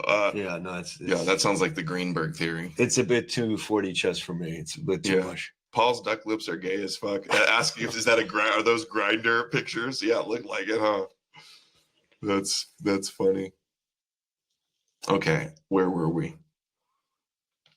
Oh yeah, Nick Fuentes controlled opposition, Jesuit agent. I want to hear the rest of this.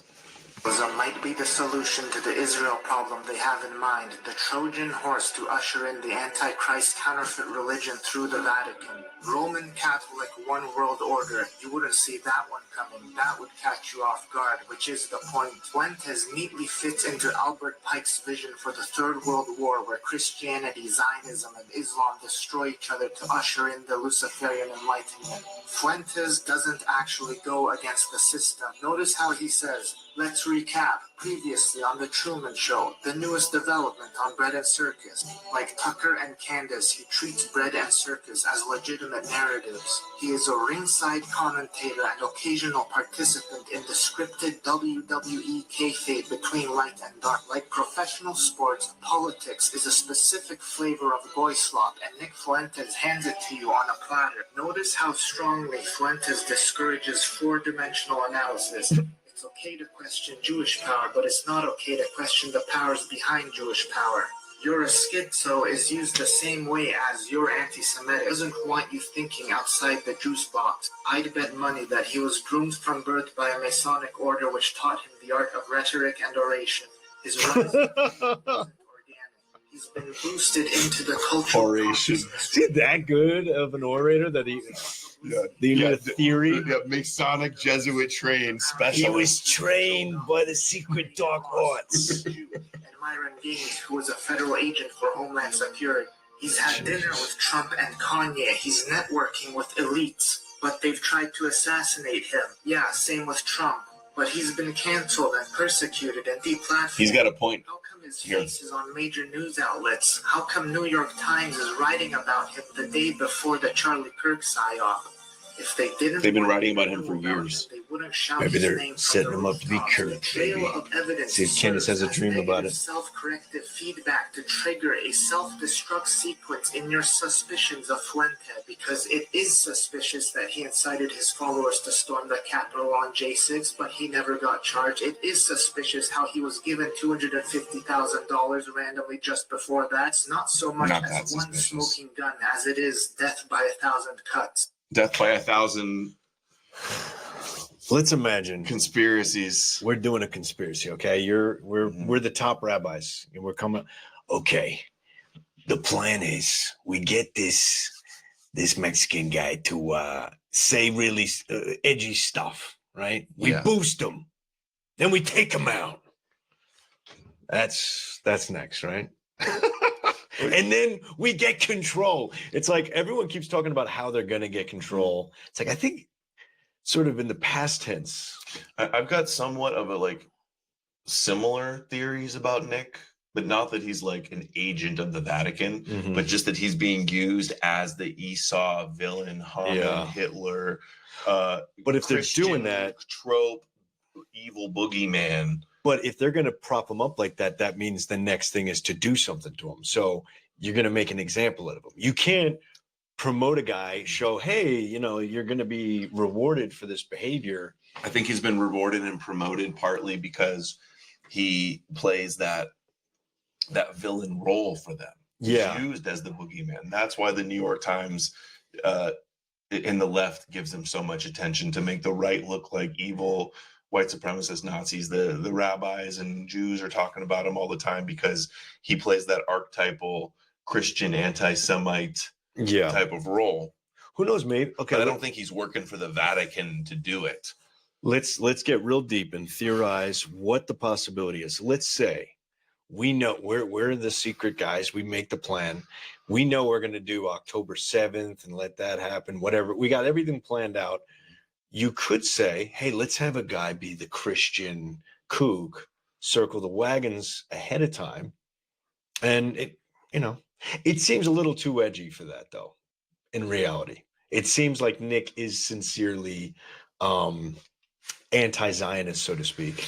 The idea that like the Vatican would hire Nick and train Nick so that he could be like some guy that they're going to condemn and make Catholics look bad to play the villain role for them. It doesn't make any sense, because he's not going to, his brand of anti-Semitism is used to smear like all of Catholicism in a way. So I don't see. Yeah. And what is this guy really doing? He's mad about probably him not buying the Candace Owens kooky stuff. Yeah. He's probably a Christian. I would guess this guy's like a Protestant, some type of non-denominational Christian that says like, oh, like he's like, oh, that's satanic, antichrist, Vatican, Babylonian. Like, you know, the only Christians say that type of shit. Yeah. So he's just some other kooky type of Christian. Probably. The conspiratard, and the Albert Pike mentioned too. Yeah. Very likely a forgery of letters, and even if it is authentic, there's been rabbis that have been saying the same thing. He probably learned it from Gog and Magog and reading what rabbis were talking about, the Gog and Magog war of Ishmael and Esau, the East and the West. So this reminds me of something. I know we can't go over all of them, but what are some good things that you know for sure is crank? So you're saying that the Albert Pike, the World War III thing, that's nonsense. You think? I think the letter's like questionable if it's authentic, but even assuming it was authentic, I think it's just something he would have learned from like Kabbalistic Judaism. Right. And like the view of 3 wars of Gog and Magog, like you got rabbis in Guyana Vilna talking about that long before Albert Pike's supposed letter. So what's the point of even mentioning Albert Pike if he's just retelling Gog and Magog stuff? Is there anything convincing that you think would reveal something like that? Have you ever seen anything legit? Something, some sort of planning of a 3rd World War? Or is it all bunk? Are they planning a 3rd World War? No, I'm saying, out of all of these theories, is there anything that you do think is valid? Out of what that guy just said? No, in general. Like, like we talk about the topic of the end times prophecies and all of these theories. In the affirmative, what do you think, if anything? Maybe you think it's all nonsense. I'm still confused with the question that you're saying here. Is there anything that's credible? Any like conspiratorial in the realm World War of III? World War III prophecy? Yeah. I think it's the phenomena of believing in end times prophecies. Right. Like I don't think it's a coincidence that they've been saying about war with Iran and Russia and China for decades or centuries. Mm-hmm. And when all the major faiths believe in an end times scenario, like they're going to hasten it themselves. They're going to allow it to happen. It's like inevitable that at one day, it has an effect on people's behaviors and the actions they take. Yeah. And if people think that it's real, like I got clips of rabbis like, yeah, it's happening and all the puzzle pieces in place and we're in the middle instigating it and we're going to win. And so definitely people if they've got that view and they're saying it online and on the internet and stuff, just imagine what they're saying behind closed doors with politicians or generals or whoever in Israel and Mossad and stuff. Yeah. And people in the same with Muslims too. In the First World War, people thought this is it. This is the end times. This guy's the Antichrist. This guy's that. It worked in both other world wars. It's always done that. Yeah. Napoleon was the Antichrist. This guy, Nero.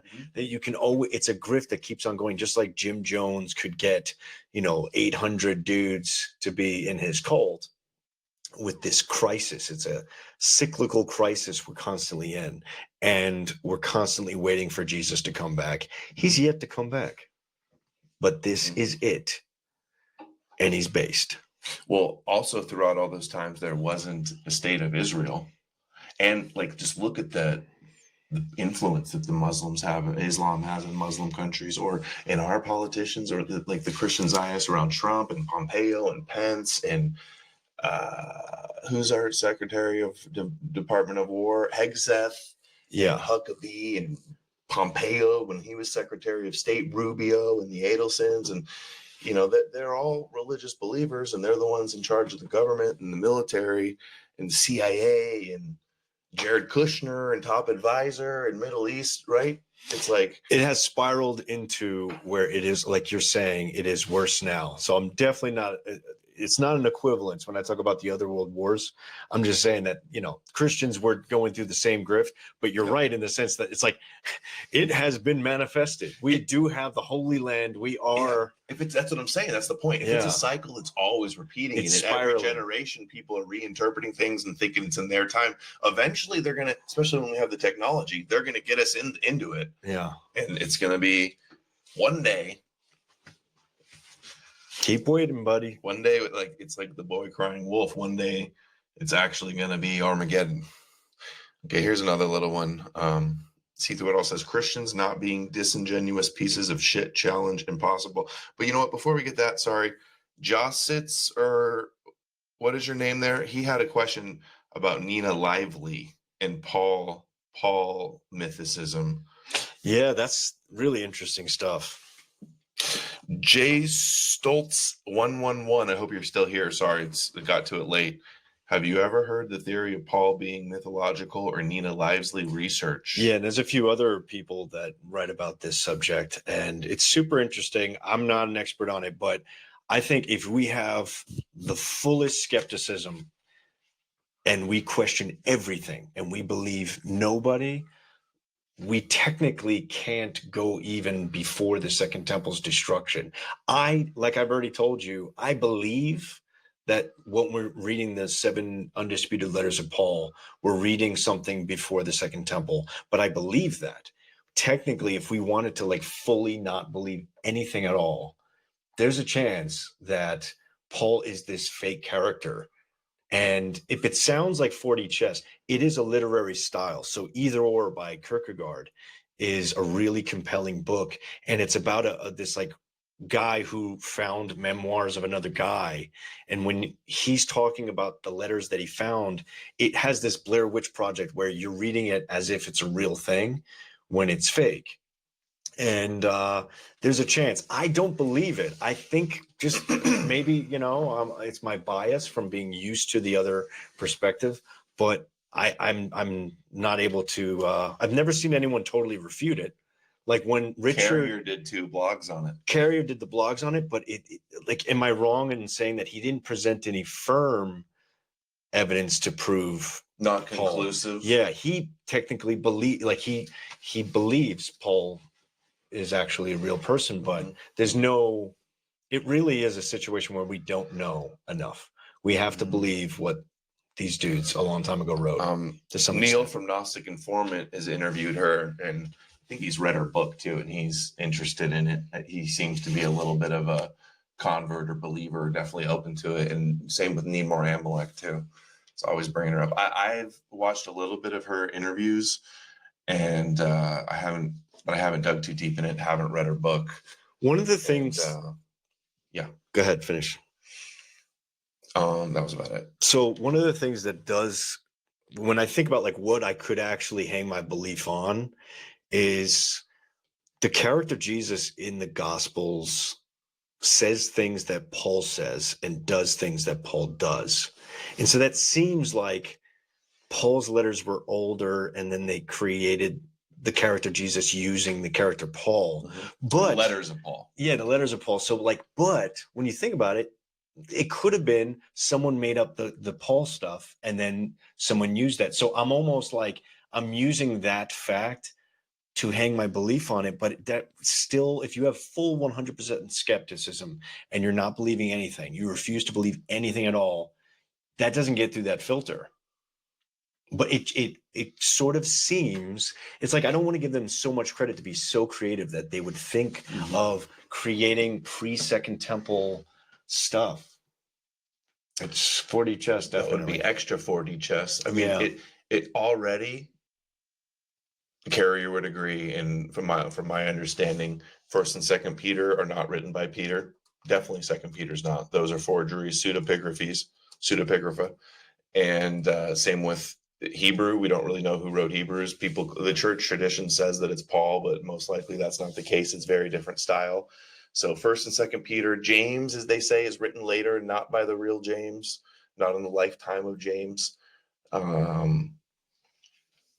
So if all of those are not even written by the people they claim to be, then huge chance that We know there's forged letters of Paul also, because scholars agree there's only 7 authentic. The rest, the other, what is it, like 6 or something, they claim are written by somebody else, or like the school of Paul, or there's copes too, like, oh, it's just written by a different secretary or something, but they're clearly different style.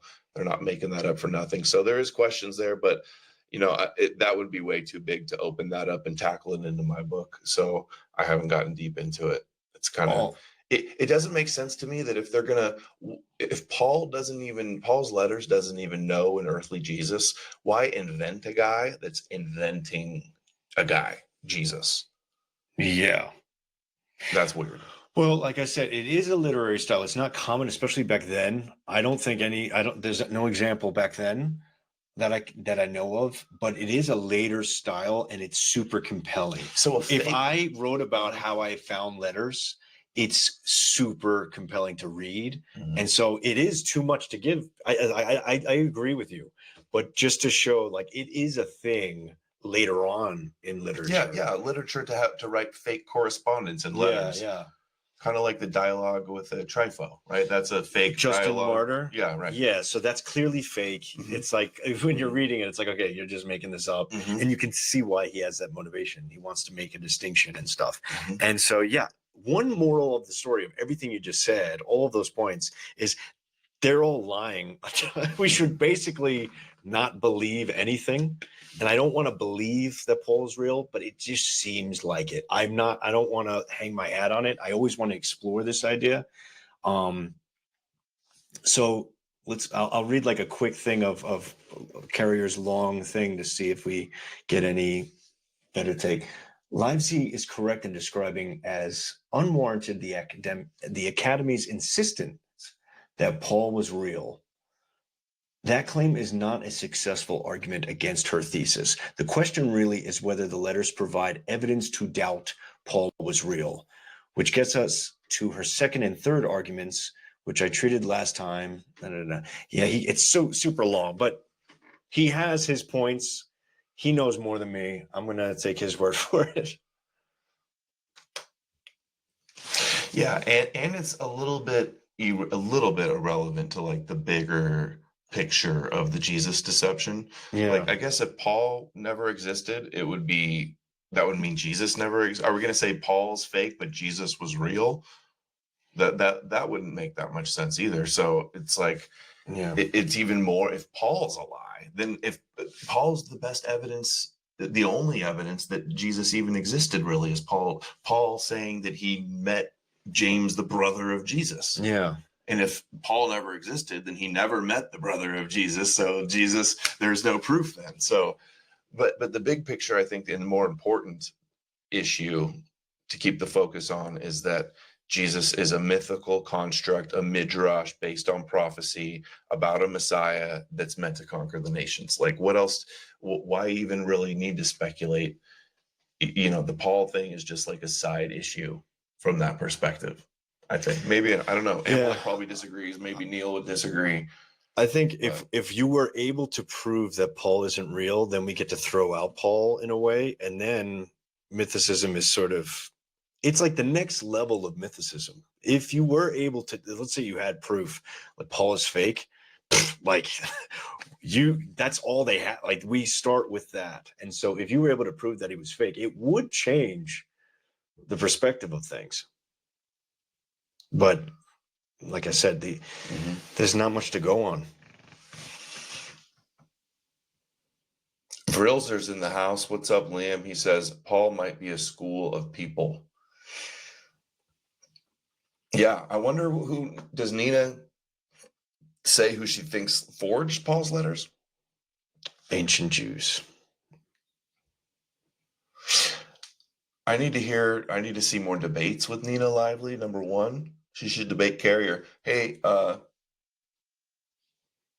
Derek, Myth Vision, Neil, can you set up a Nina Lively versus Carrier debate on Paul, or at least a conversation? I think Dr. Robert Price is like, because it's kind of, they're both kind of Marcionite also. Marcion kind of fits in with the Paul fake letters because Marcion was supposedly put together the first canon. and he was in possession of Paul's letters that were in that canon, and then Luke Acts. So that ties in with all of this as well. Sounds like we have enough of a reason to believe these letters of Paul. Sounds like we should believe that Jesus is real. I'm sold. It's enough evidence for me, man. I mean, it makes sense. Some guy had a personal revelation. I can see what he's talking about. No, I mean How that he Jesus could've- is real and based and coming to save us from Israel, bro. Oh no, I don't think Like that's full on, man. That's out of the question. That ain't one of the possibilities. I don't think. I wasn't factoring that in. I know that's not the case. Yahweh, Hashem. It's weird. It makes sense. Like some ancient mystical Kabbalistic Jew is reading the scriptures obsessively. He was trained in the traditions of the elders, like at the feet of Gamaliel, supposedly. He obviously knew the scripture really well, although, albeit Septuagint, it seems like he was reading Septuagint. So Greek speaking, but personal revelation, reading scripture, seeing Jesus in the scriptures, revealed through the scriptures, some mythical heavenly figure fan fiction that him and a couple Jews came up with. They're like, oh, I had the vision too. I saw Jesus in the scriptures. It's like, oh, were you caught up in the third heaven? Yeah, I had a dream too, and I saw him. He came to me in the dream. That just makes sense. It seems like that's what Kabbalistic, mystical, myth-making Jews do. So, well, we know everything else after the Paul undisputed letters are a lie. So there's a chance. I'm on the fence. I'm agnostic about Paul mythicism. can you give us like Carrier's closing? There's so paragraph or much. He something? goes into serious detail, but I've read the whole thing, and I know none of it is. But there, of course, He doesn't have a kill shot. She doesn't have a kill shot either. yeah, That's the we're thing. in this region. Everyone is turning over rocks 3 times to look for little translations, and there's nothing to go on. It's Hold on, let's see here. In the end, the prior probability, he loves to talk about prior probability, that a person like Paul existed is high enough that you need evidence to doubt he existed, unlike Jesus, who is the kind of person whose prior probability is low enough that you need evidence to believe he existed. It's like what Bart Paul Ehrman did- says about Jesus, though. No, it's like saying Paul didn't do anything like magical or supernatural. Like I said, he's just a Jew. Like no reason to invent a Paul when we have plenty of ancient Sauls that are doing what he was doing. Right? Yeah, but I mean, Bart Ehrman uses that logic he says you have to prove mythicism rather than I have to prove. I don't think that's what historicism. he's saying. I think he's saying the probability of Jesus existing is way less likely than Yeah. Paul existing. Right. Okay. Well, that's definitely fair. Here, he explains it more. He says there is a lot of evidence for Paul that does not exist for Jesus, which means like letters for one, which means facts that there are more probable, if only a little, if Paul did exist than he didn't. And even if each time of evidence is weak, then we add up dozens of them. Their cumulative effect is no longer weak. And yet, even if it still was, any greater probability of the evidence, if he existed, entails he probably did. He wins on priors. He wins on likelihoods. Jesus wins on neither. So I just don't buy the idea that Paul didn't exist. Yes, his existence is not a slam dunk, but everything we do have favors it. Yeah, I that's so Carrier, such a Carrier paragraph, but I kind of feel the same way. Yeah. I don't feel like it's a strong enough, from what I've heard from her, it's not a strong enough case. It maybe adds a little more skepticism that maybe he didn't, but it definitely makes it so that when we ask this question, just like mythicism can be a distraction, but by talking about mythicism a little bit and then moving on, you demonstrate how weak the evidence for Jesus is. And so I like the fact that we're having this discussion because we want to weaken this and show how ridiculous it is. Does this tell us how long we've been live for? No, it doesn't. That would be nice. I don't know what time we started. I don't know what time it is right now. Definitely that ain't the time. No. And that ain't the time. Okay. Well, okay. You want California time? No. Because we're in North Korea right now, so it doesn't matter. I was wondering our time. In LA, it's 1:05. Okay. Let's do a little more of the debate, and then we'll get to Candace. That'll be fun. We'll end on Candace and her theories. Tonight, I'm going to argue that one cannot be Christian, and especially not Catholic, while also being sufficiently anti-Zionist in a coherent, internally consistent way. My argument begins with the concept of controlled opposition, which I define in three very clear This is Need More Amalek, by the way, guys. First, the enemy leading the opposition. Second, a traitor working with the enemy. And third, a well-intentioned ally being manipulated by the enemy. These are the three categories I'm using. And when applied to Zionism, I argue that Christianity, and particularly Catholicism, fits all three. Not deliberately or conspiratorially, but structurally and institutionally. Because of Christian theology, Christian history, and Christian institutional capture, Christian anti-Zionism cannot escape the gravitational pull of the very theological ideas that give Zionism its own legitimacy. Therefore, Christian anti-Zionism arguments end up reinforcing rather than undermining the deeper framework that they believe they are resisting. We must begin. Amalek, I need this. Help me get this in my controlled opposition section in the book. I love the way you put it right there. The very basic reality that Christianity affirms the Hebrew Bible, the God of Abraham, Isaac, and Jacob, and the covenantal idea of a chosen people whose relationship with God includes the very land of Israel. These elements are not optional. They are foundational to the entire Christian worldview. This is not exclusive to a simple dispensationalist framework that many anti-Christian Zionists like to pretend and scapegoat. The Catholic Church makes this explicit. Pope John Paul II stated, "The people of God, of the Old Covenant, have never been revoked by God," as he cites Romans 11:29. This publicly reaffirms that the covenant with Israel is still valid. The Vatican's own teaching material goes on to say a specific land was promised to God by the people of Israel and received as a heritage. The gift of the land was condition of fealty to that covenant. So when Christians proclaim that the Old Testament has relevant revelation and truth to it, they inevitably affirm the entire conceptual network that links the Jewish people, their God, and their land all together. Even if Christians may morally or personally disagree with Zionism or are horrified by its atrocities in Gaza, they are operating within a worldview that validates the very premise of Zionism draws from. You cannot reject the fruit while affirming the root system that produces it. Dude, what do you call this, man?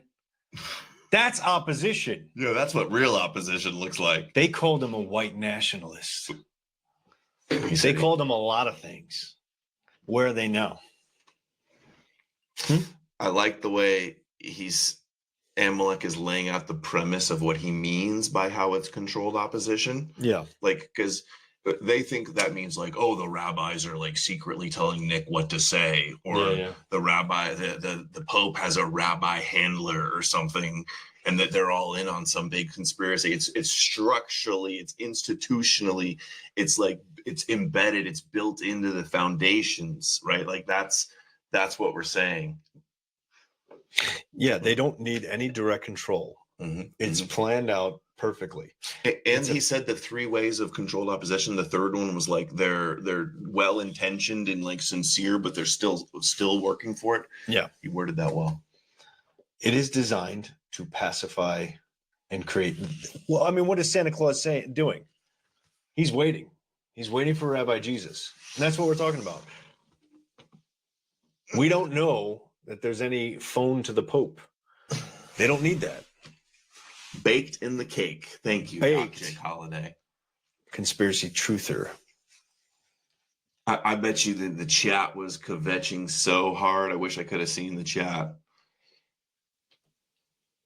And if we were to go back to the very beginning of the church, that we see this structural pattern of affirmation and protection towards the Jewish people. The Theodosian codes, for example, included special carve-outs for Jews, protecting them on the Sabbath, granting them Senate seats in Rome, while simultaneously banning paganism and other religions and ideas. Christianity and Judaism were effectively the only legal religions in the empire. This historical arrangement illustrates a dialectic relationship with Christianity and Judaism have always played off each other. mutually reinforcing each other's presuppositions, with the church recognizing Jews as a witness people whose existence and traditions are to be protected until the end times. Although Jews occasionally have faced persecution in Europe, it was generally selective, limited in scope, and frequently stopped by the church itself, effectively acting as a protective outer shell. The Catholic Church often shielded the wealthy Jews from whom it derived financial benefit, while permitting, or not at least not preventing, discriminations or expulsions or forced conversions of poorer Jews, in a pattern that we see continue today. The structural institution also exists within Christian eschatology. The Catholic Catechism officially states, section 674, that the return of the Messiah is suspended until his recognition by all of Israel, citing both Peter and Paul on the future role of the Jewish people in salvation history. In other words, Christianity places the Jewish people at the center of the final chapter of the divine plan of history. As a result, Christians are predisposed to view major political and historical developments involving the Jewish people, including their return to the land and the state of Israel, in a spiritual light or cosmic enemy, rather than seeing them as the criminal syndicate they are in the real world. Christians may not endorse every policy of the modern state of Israel, but they cannot fundamentally detach themselves from the idea that the events involving the Jewish people may have divine significance. Yeah. He's going to say they think that them returning to the land is like part of God's plan because they're going to rebuild the temple and the Antichrist is going to come. Mm-hmm. Exactly. And how Jews are like central to the end time story as the villains, central, but still central. And like that, they're even the guy said in the clip we saw earlier, he's like, yeah, and there's going to be most of them are going to be wiped out. There's going to be 2%, and then they're going to sincerely believe it. It's like, so your whole end times fantasy is that a couple Jews are going to believe in the end. Yeah. Like that's your aim. That's like the best you could hope for is the Antichrist comes and rules, and like the true Christians are persecuted. But then Jesus is going to swoop in and save the day, man. It makes them the main character, right? Need more Amalek.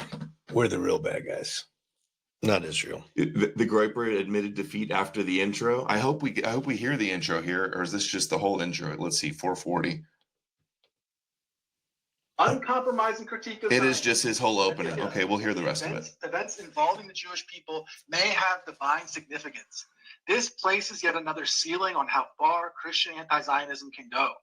The modern Catholic Church also consistently affirms Israel's national legitimacy.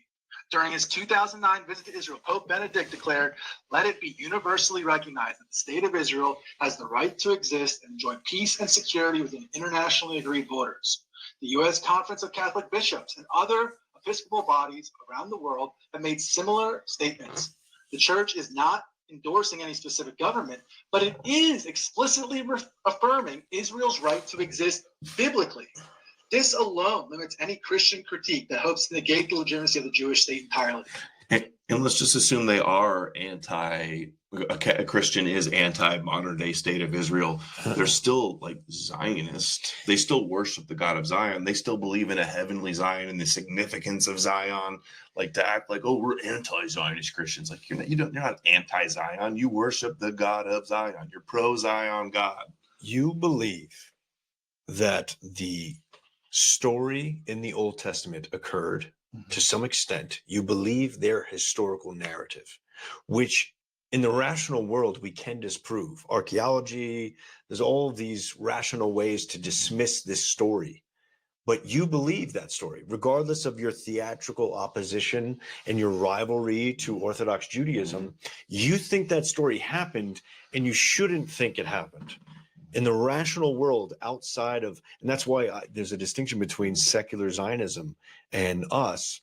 We're secular, at least I am. I don't want to speak for you, but we're not. We don't believe in that story. And a secular Zionist, an atheist Israeli, thinks that story has a kernel of truth. They believe they're sort of they're historicists for the Old Testament in a sense. They think that story happened. Yeah. And it's important to debunk that story. So when you're Christian, regardless of your personal Jesus, you think that story happened, and it didn't. They're like corroborators and like accomplices, affirming and legitimizing their covenant. And the Catholics go, you don't even know, like we don't think they're chosen anymore. We're the true Israel now. Yeah. We have the covenant now. We're the spiritual Jews. We're the true Israel. We're in the new covenant. But like they are affirming the old covenant, which is affirming just their whole delusion.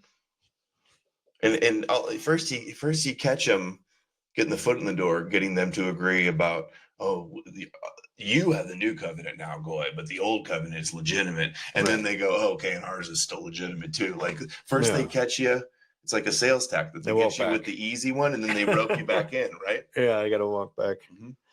Yep. It's quite the rivalry. Like Burger King and McDonald's.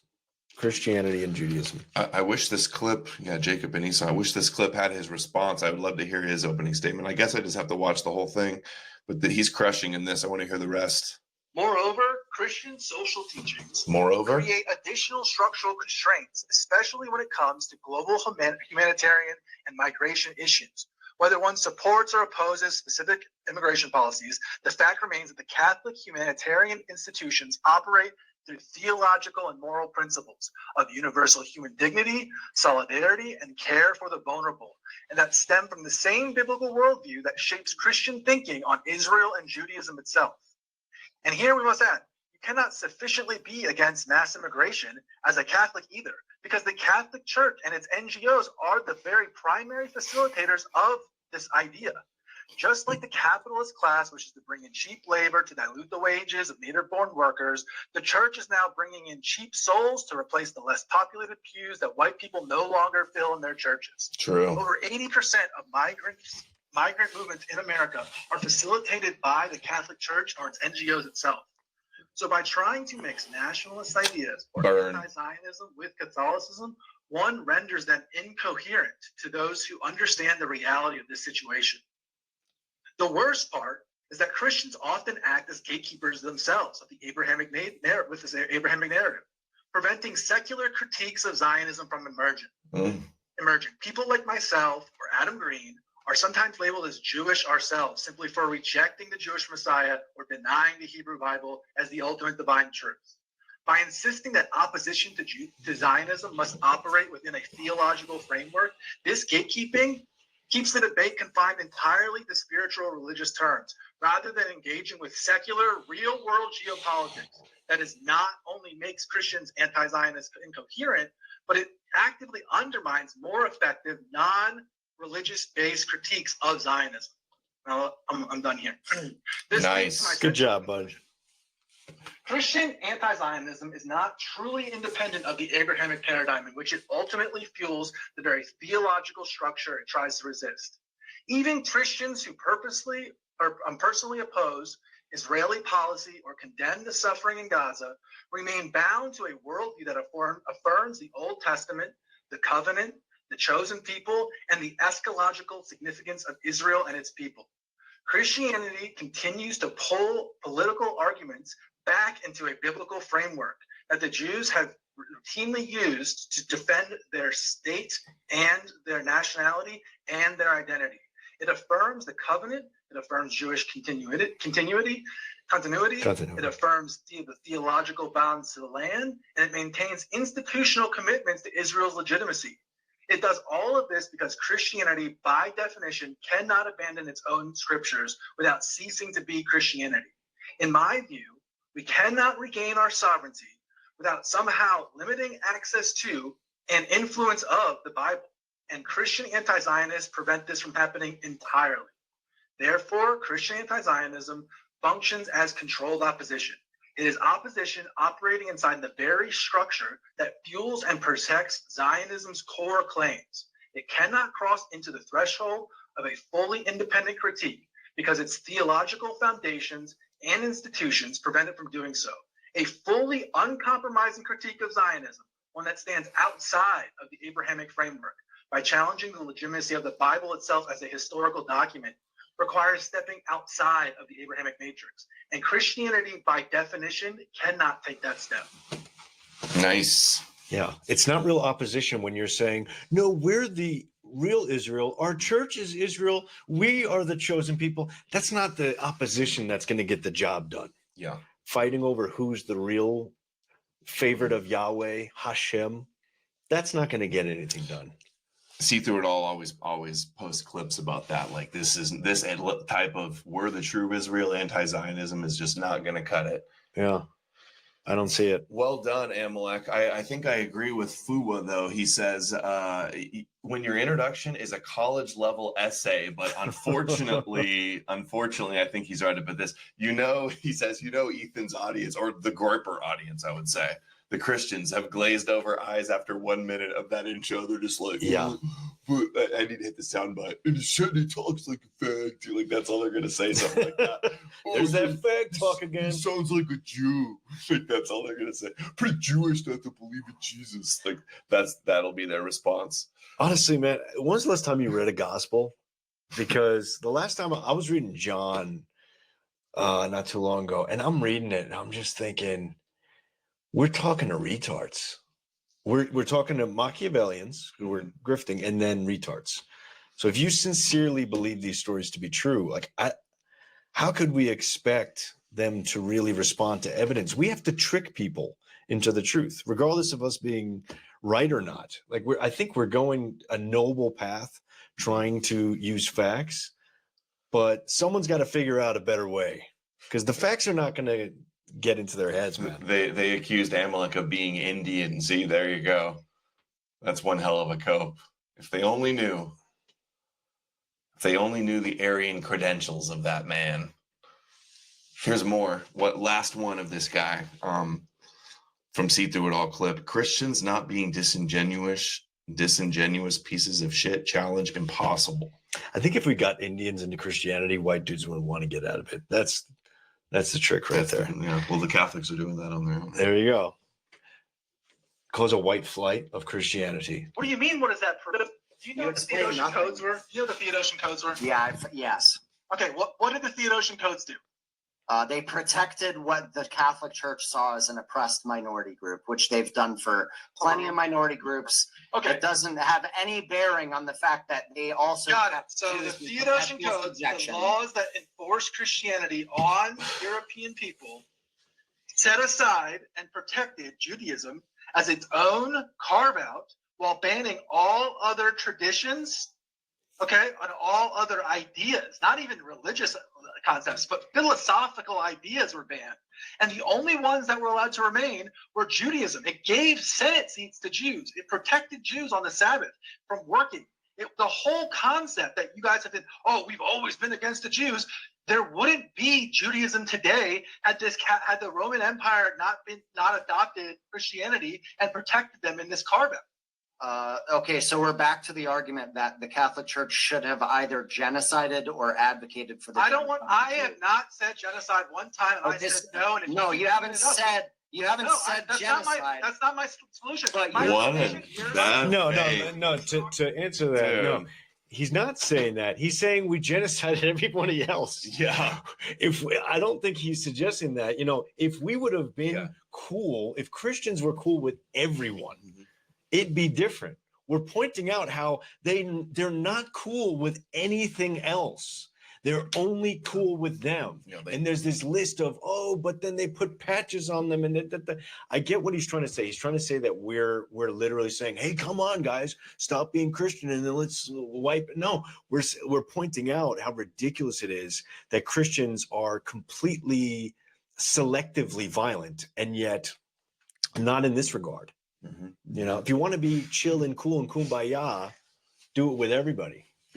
It's another show. He's like, "Oy vey, you want to genocide us?" He literally did the Jew move. That's so funny, dude. This guy's a crypto. I'm sorry, but he's bringing up a good point in the sense that he's like, "Oy vey, you want to genocide all the Jews? Is that what you want the Christians to do? How dare you? Take it back." But what Nimor Amalek is saying is right. They like Justin the Martyr. You were talking about Justin the Martyr's dialogue. In that, he's also talking about, in other writings, I believe, how he used to be into Greek philosophy and how, no, that's not good. So they went out of their way to like convert people from rational philosophy and, that sort of idea too. They weren't just anti-paganism. You weren't allowed to be this like Plato type of guy. And so it's gross. It was totalitarian. Yeah. They marked the statues with crosses but it just so happens that they didn't treat this group like that. We're not calling for them to treat them the way they treated the pagans. No, they agreed that they were once chosen while they wiped out everything else. And he goes, "Oh, you wanted us to kill them all?" Like, dude. And your God is the same one. Yeah, that's such a and you have a new one. You have two new gods. One of them is a Jewish ghost that goes inside of your body. The other one is a magical rabbi that did magic tricks, but he couldn't do the magic trick of fighting off the Romans. And so it's like, it's not a good look, guys. It's super Jewish. It's super fake. It's a little bit gay. Who's the guy that he's on the bosom of Jesus? There is the theory that there's a few passages where there's this young guy in the Gospel of John where he goes, the young boy that Jesus loves. I forget the name of the guy. There's a character that's somewhat gayish. He takes off his robe and rubs their feet. And there's the little boy. There's the young man in the garden.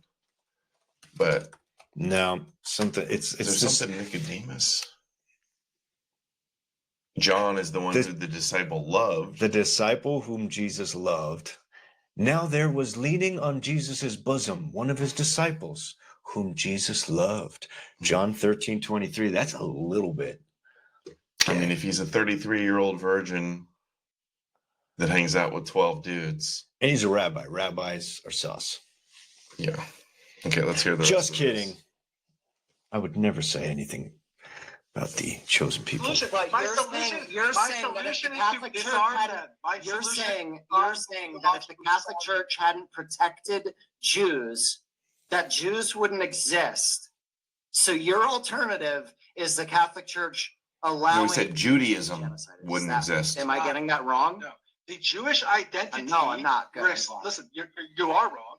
The Jewish identity thrives on the hated status and stupid anti-Semitism, okay, and the victim status of running to other Gentiles, and saying, look, these other Gentiles are being mean and saying we killed God with blood libel, and that is that's how their identity has been maintained in the diaspora for 2,000 years. Does that make sense to you? Wait. The Catholic Church is wrong because we made people hate Jews. No, you're not listening. For stupid Where'd you get that from? reasons. Do you understand? This is a stupid reason. Yeah. Jews are the eternal victims because of the persecution from the Catholic Church. Yeah, that is the way the real world, even your church, looks back on history. Yeah. Repenting and asking for forgiveness and atonement and trying. Now they're defenders. Have you heard of Vatican II? All the apologies, the Pope's going to the wall and praying for peace and for forgiveness and stuff.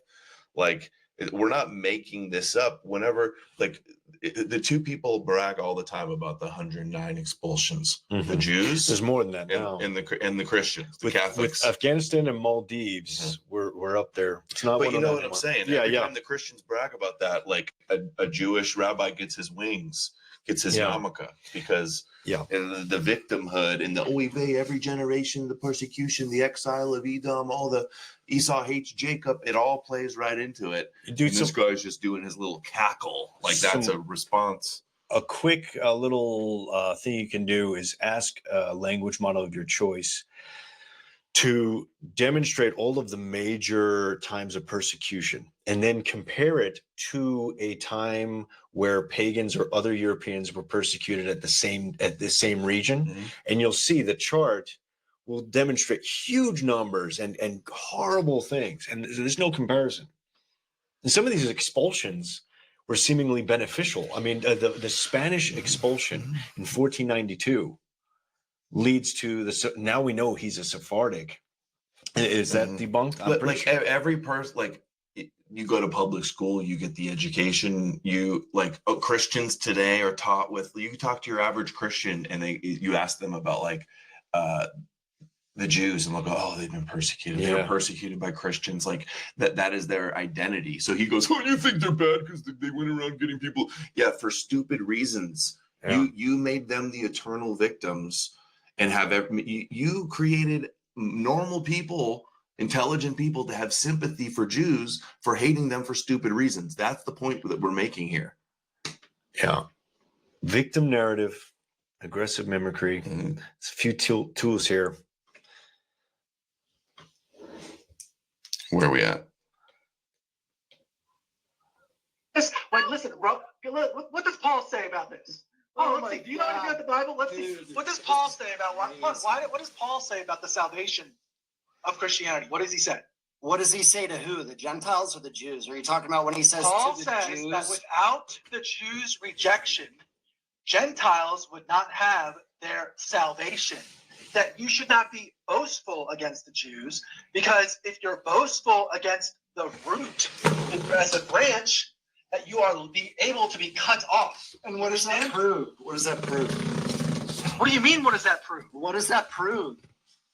So don't be prideful. Don't boast against the people who got kicked out of the covenant, because then God will see that you're a prideful person. You're like gloating. Oh, God gave.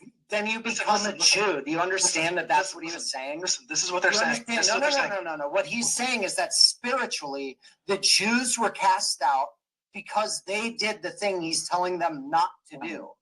Not a single Catholic priest in the entire world would hear what you just said and affirm it as doctrinally sound. That's crazy. That's a crazy assumption. Being cast out. No, it's not. I'd be amazed for you to back that up. Okay, I'll send it to one after this, I guess. I'll send it to Yeah, send me all of the arguments after the debate is over, please. Well, what do you want me to do? You want me to call up a Catholic priest right now? Are you fucking retarded? It's a tall order for him to ask. Go ask your Catholic priest if the Jews have been cast out during the debate immediately. Mm-hmm. Oh, gotcha. And what does it prove when it says that like they're the root, that they're the root and that they had to transgress to be cut off so you could be grafted in? It means that like it's God's plan. And now you're grafted into the Jewish root, and do not boast again it because it's the root that supports you. That means Jews support your religion and had to happen for you to have your God. And it's all God's divine mystery in 4D chess. That's what it means. That's what it proves. It means you're kosher controlled opposition and part of the whole Judeo framework and dialectic. If you were valid opposition, you would be forbidden. They'd get rid of it. Look at the glee on this Christ cuck's face once the topic of killing Northern European pagans comes up. Let's see. You guys conflate white identity. What is this whole idea that the This dude's crypto. Catholicism and the white race are somehow intrinsic together? This is part of the issue that I have with this, is that you guys conflate white identity and what it means to be European with Catholicism. The Catholic Church killed more European white people than it did Jews in all of its history. 10 times. No. Absolutely. No. It did. What are you talking about? What were the They British and the Germanic tribes doing when the Catholic Church showed up, by the way? What are you talking about? It doesn't. Listen. I'm talking about the number of white Europeans killed or oppressed by the Catholic Church is far higher than the number of Jews. So the idea that you're going to sit here and say, so the Catholic Church is worse than Jews now. That's not what I'm saying.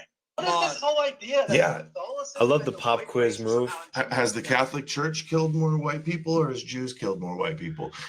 Ignoring that the Catholic Church was ultimately started by Jews. What were the British and the Germanic tribes doing? Were they dancing around trees, quiz. sacrificing their babies so like they had to be killed because they didn't believe in Jesus, bro? It's so based. Pop quiz. Gotcha.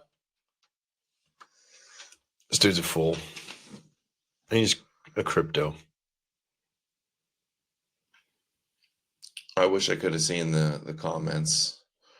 Okay, let's see here. We got a couple Candace. The latest from Candace now. The best. Getting some tabs cleared up here. I think Charlie. By the way, What were you gonna say?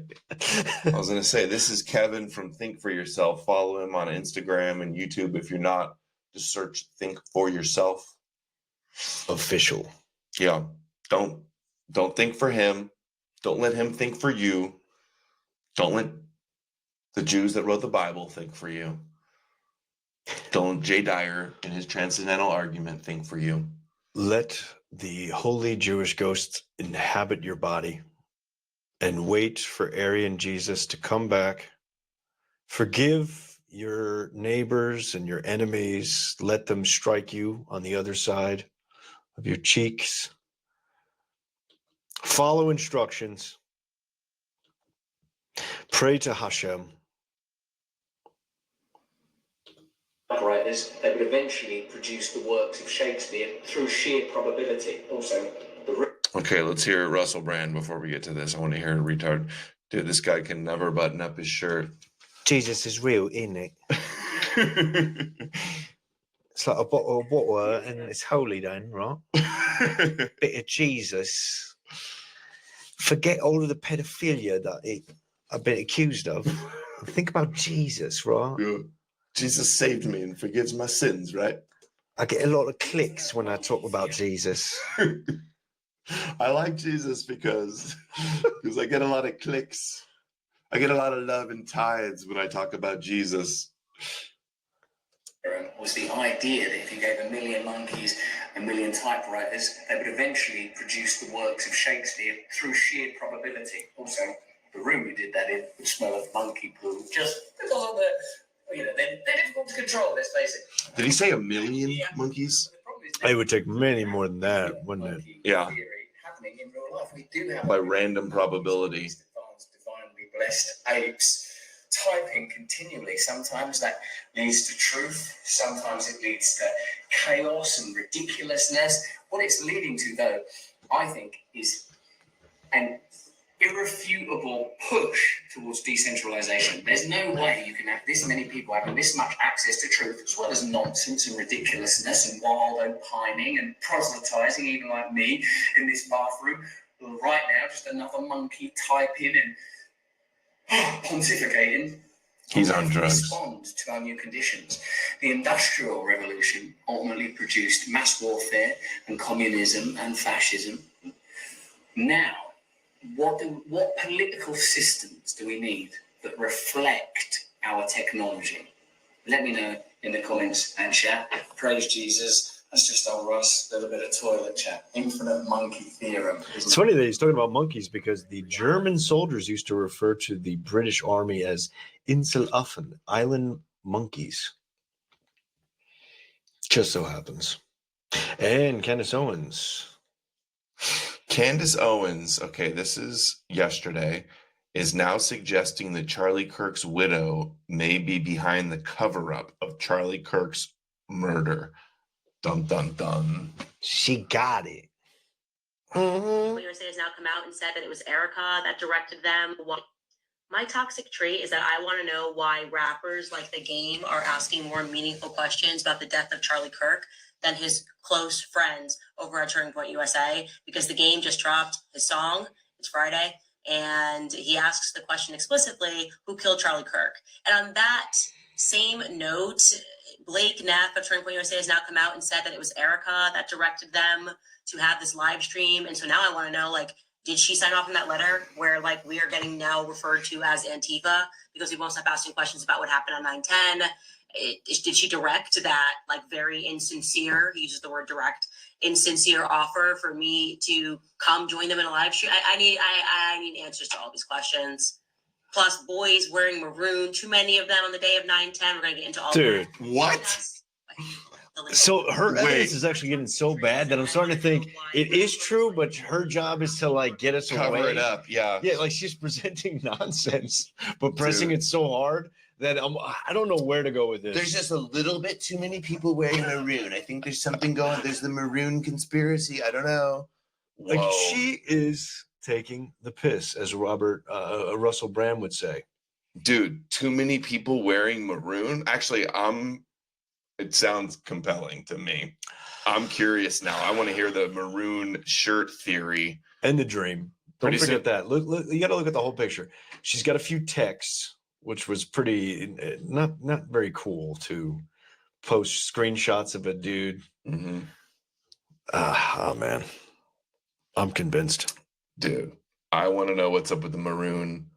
The will fund cat stream, says Asylum. Yeah. Will fund cat stream. Did you see the cat? Yeah, she came onto my lap. So tell me about this one. So I've seen the clip of where they're saying he's seen with the gear and then he unpacks it and then he puts the gear back on. Like, have you seen that? Mm-mm. I've seen the guy shortly after the shooting goes and gets the SD card out of the camera. Yeah. But then he responded. He's like, yeah, and I gave it to the police. Let's say you were a lawyer and you have to present, like, what is the most compelling evidence that you would have to tangle with of the list of the many things they've claimed?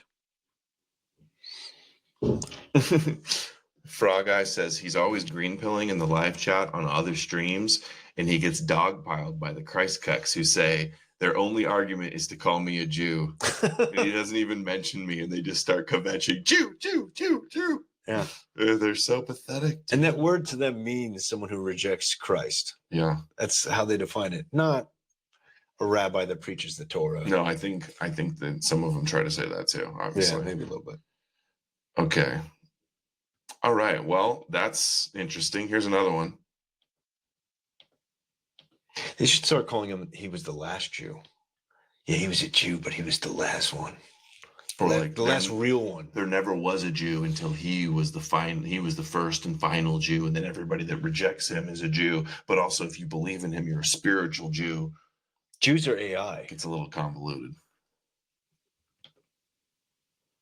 The assumption is that you are live streaming because you want the internet to be able to attend, right? That's the whole purpose and function of live streaming an event, is that it invites everybody to be able to attend. So when you extend an invitation of live streaming and you don't explicitly say it must be in person, why would I assume that you're going to rescind the offer if I say that I could appear via live stream?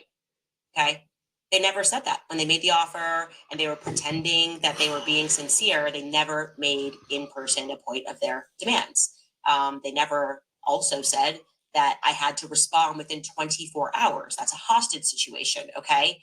There's no way that I could have accommodated all of that. In a million years, 24 hours to respond. How about, let me see if I can make that work. Even if I could have made it work, which I couldn't have, because my husband instantly said, no, you cannot do this Monday.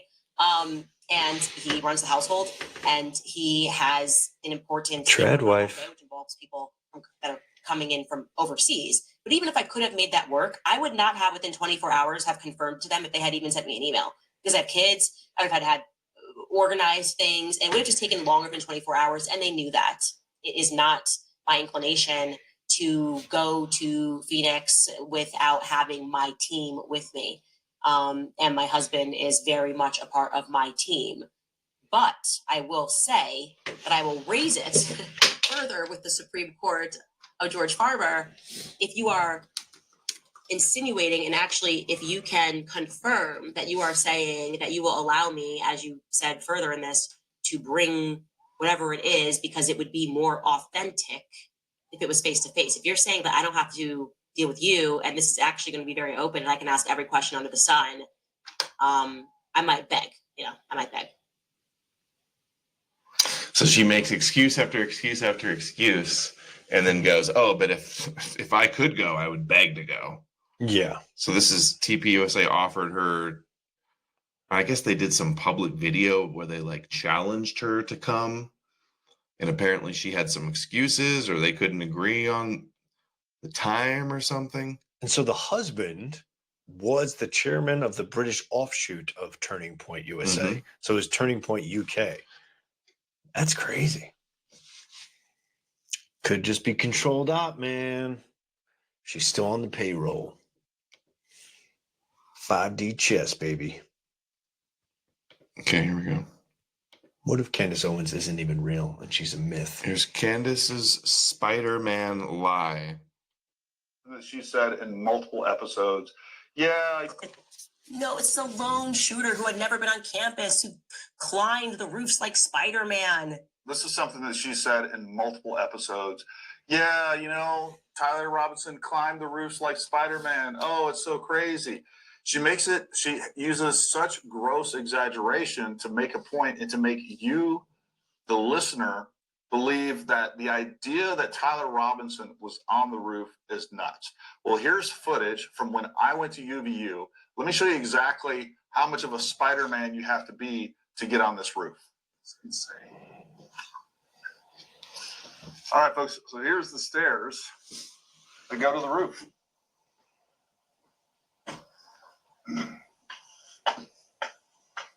Oh my God.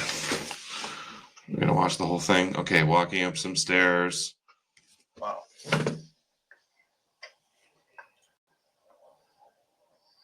This wall is about maybe 3 feet tall. Looks like it's got to be Spider-Man to right me. Right there is the shooting position. I've seen somebody else go and do this too. You don't need to be Spider-Man. As a matter of fact, you don't even need arms. You can literally get up there if you didn't have arms. So for her to say that you need to be Spider-Man and convince her, because there's a lot of people that still don't know this, and many of you watching this maybe didn't know this is how easy it was to get to the shooting location. There was nothing difficult about it. And for her to say that you need to be Spider-Man and to use this weird straw man argument for that point and this gross exaggeration to make it seem so ridiculous when it was so easy, that is clearly intentionally deceptive and outright dishonest and propaganda to push a narrative. Yeah. It's almost like she's doing red herrings. Yeah, like a lazy bullshitting. She's doing red herrings to get us off the trail, man. It's just like how she was like, yeah, the feds wrote the text messages. And then she's like, he said the word vehicle, like only cops say vehicle. No kid would say vehicle. And then in the like one video we have where he's on the body cam with the police, he says vehicle in it. She just, okay, so there's that. One thing I will say is that, you know, when people bring up the point that, oh, he wasn't switching. So even if he wasn't switching to anti-Israel, there's still a chance that he would be, there's still a motive. You could still use him. But I don't know. Doesn't seem like the perfect play. Take out your best guy. Yeah, and it's like now all these people are calling them. If they did it in the play, they wanted everybody to blame them. Yeah. Then they could play the victim in all these conspiracies, these blood libels, right? That would be the play too. Yeah. Here, Candace told her audience that TPUSA paid to have their leader assassinated. Russell Brand questions her on this, and she says she never said that. And then here's the receipts of her saying that, apparently. That just, I certainly didn't suspect Turning Point USA would be, as I believe, involved in a cover-up. And we can talk about what the motives are of that. They could be financial ones. It doesn't necessarily mean they were involved in plotting to kill him. And I've never said that. So in theory, Cam Higbee, who was laughing off the idea of an assassination attempt, is being paid by the very organization that just had its leader assassinated in broad daylight in front of the entire world. I find that to be interesting. Did your battery run out? I certainly didn't suspect Turning Point USA. No, that's it. As I believe, involved in a cover. Hold on. We can talk about what the motives are of that. They could be financial. Paid to have, that's not, this guy's a bullshitter. Why does this have 4,000 likes? She just said Cam Higbee is being paid by TPUSA and says that it's not true. That doesn't mean that TPUSA paid to have him assassinated. Clickbait title. That's how you get them likes, baby. Not the noble way.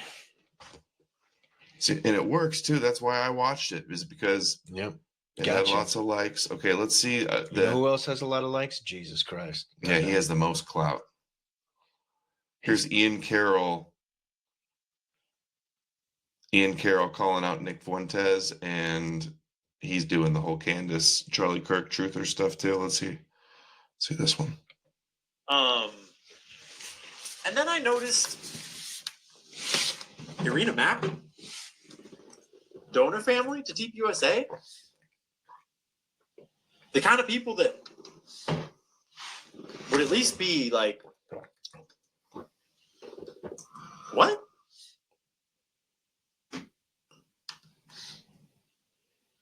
If Charlie Kirk had been properly buried, he would be turning in his grave at the behavior of Turning Point. As it is, may God help his soul.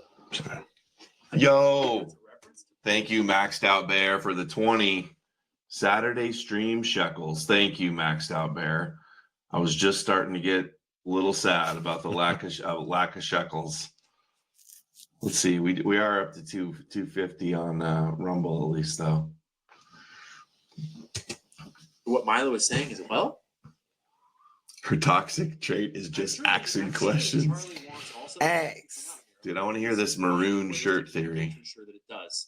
Spirits in a discarnate form after death of the body can be highly telepathic and can make sure that truth reaches its needed destination. Charlie has a right to a peaceful burial with his true legacy intact. Those that know about this should be transparent. Thoughts? My thought is that I would like some transparency. And Candace has donors too, like John Mappin, or was it John? I know that John Mappin would pay for her private flight. The Scientologist that introduced her to her husband, George Farmer. Ooh. John Mappin, the Scientologist who descends from the family that makes the jewels for the British crown. John Mappin, the man that takes credit for introducing her and her husband at Turning Point UK, the organization that he funded, that launched at an event that he hosted. I'm sure that Mappin would love to pay for that flight. He's been writing letters about her, writing Substack posts, and she's been retweeting him. He would pay for the private jet. I don't even know what we're talking about here. We got lost. I'm looking for my Ian that's Carroll settled. clip. Charlie Kirk was taken out by Turning Point USA, baby. It was their plan. Here's more Ian Carroll talking shit about Nick, apparently. This is your moment on so many levels. Okay. Here's your chance, Nick Fuentes. Nick, bro, dude, you're the anti-Israel guy. You just gotta, like, come on, dude. Let's expose Israel. They killed Charlie Kirk, bro. Come on. This is your chance. Come on, join us, man. What are you, like a Fed or something? You're going on Louder with Crowder and all these podcasts, like, to, like, cover up for Charlie Kirk, dude? What's the deal, bro? Like, you're supposed to be our guy, bro. This is your moment on so many levels. Dude. Your moment. Where are you? You're on Steven Crowder disavowing the people that are actually out here taking on Israel. Taking on... dude, yeah, you're taking them on, bro. You're totally going to expose the Mossad hit on Charlie Kirk, bro. You're bringing Israel down, dude. You and Candace are bringing the whole system down, man. We need you. I got 1 million followers in a year on TikTok and X, and we're bringing Israel down, dude. We need you. Let's all the anti-Semites unite, dude. If we accuse Israel of killing Charlie Kirk, we win. Yeah, that's kind of the mindset. Yeah. And we need Nick Fuentes. We win, yeah. We can't win Nick, without you getting on board this theory. He's being such a fed. It's like a dude trying to get you to do coke like way too hard. Come on, bro. Yeah. You need this. Yeah. Like, all right. Yeah. Whole thing. And you're over here with Crowder. And listen, Milo's a very controversial, polarizing figure. We'll mention that in a second here. But in my limited experience on the internet, in my limited experience observing Milo's posting online, I have seen Milo bring a lot of receipts to a lot of very, shall we say, heated contests. Ian Carroll is the Jim Cramer of conspiracies. Like anytime I hear him say something, I'm like, okay, it's the other thing. Whatever he's saying, he's such a fed. I don't know what it is, man. I get a bad vibe. And the way he's portraying the Milo situation, like Milo's been claiming Nick is gay and a Fed over and over again, and claiming he has receipts, but we haven't seen him yet. Where is the proof? If he's got all this proof, I hope it comes out. He's been making big claims. Yep. On that. So where's our receipts, bud?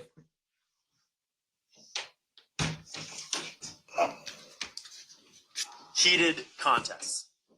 Fed stash. Obviously, especially as I'm kind of shitting on Nick in the same show, you know, you should know that. And you know what's funny too? It's like, Ian Carroll and Candace Owens, the people that started talking about Jews like last year, yeah, after October 7th. guys like me and Nick have been doing it for a decade. Hello, 10 years. fellow anti-Zionists. Yeah, and now you're going to lecture us on what anti-Israel conspiracies we need to get on board with? Like, who are you, dude? You don't even understand the Jesus deception.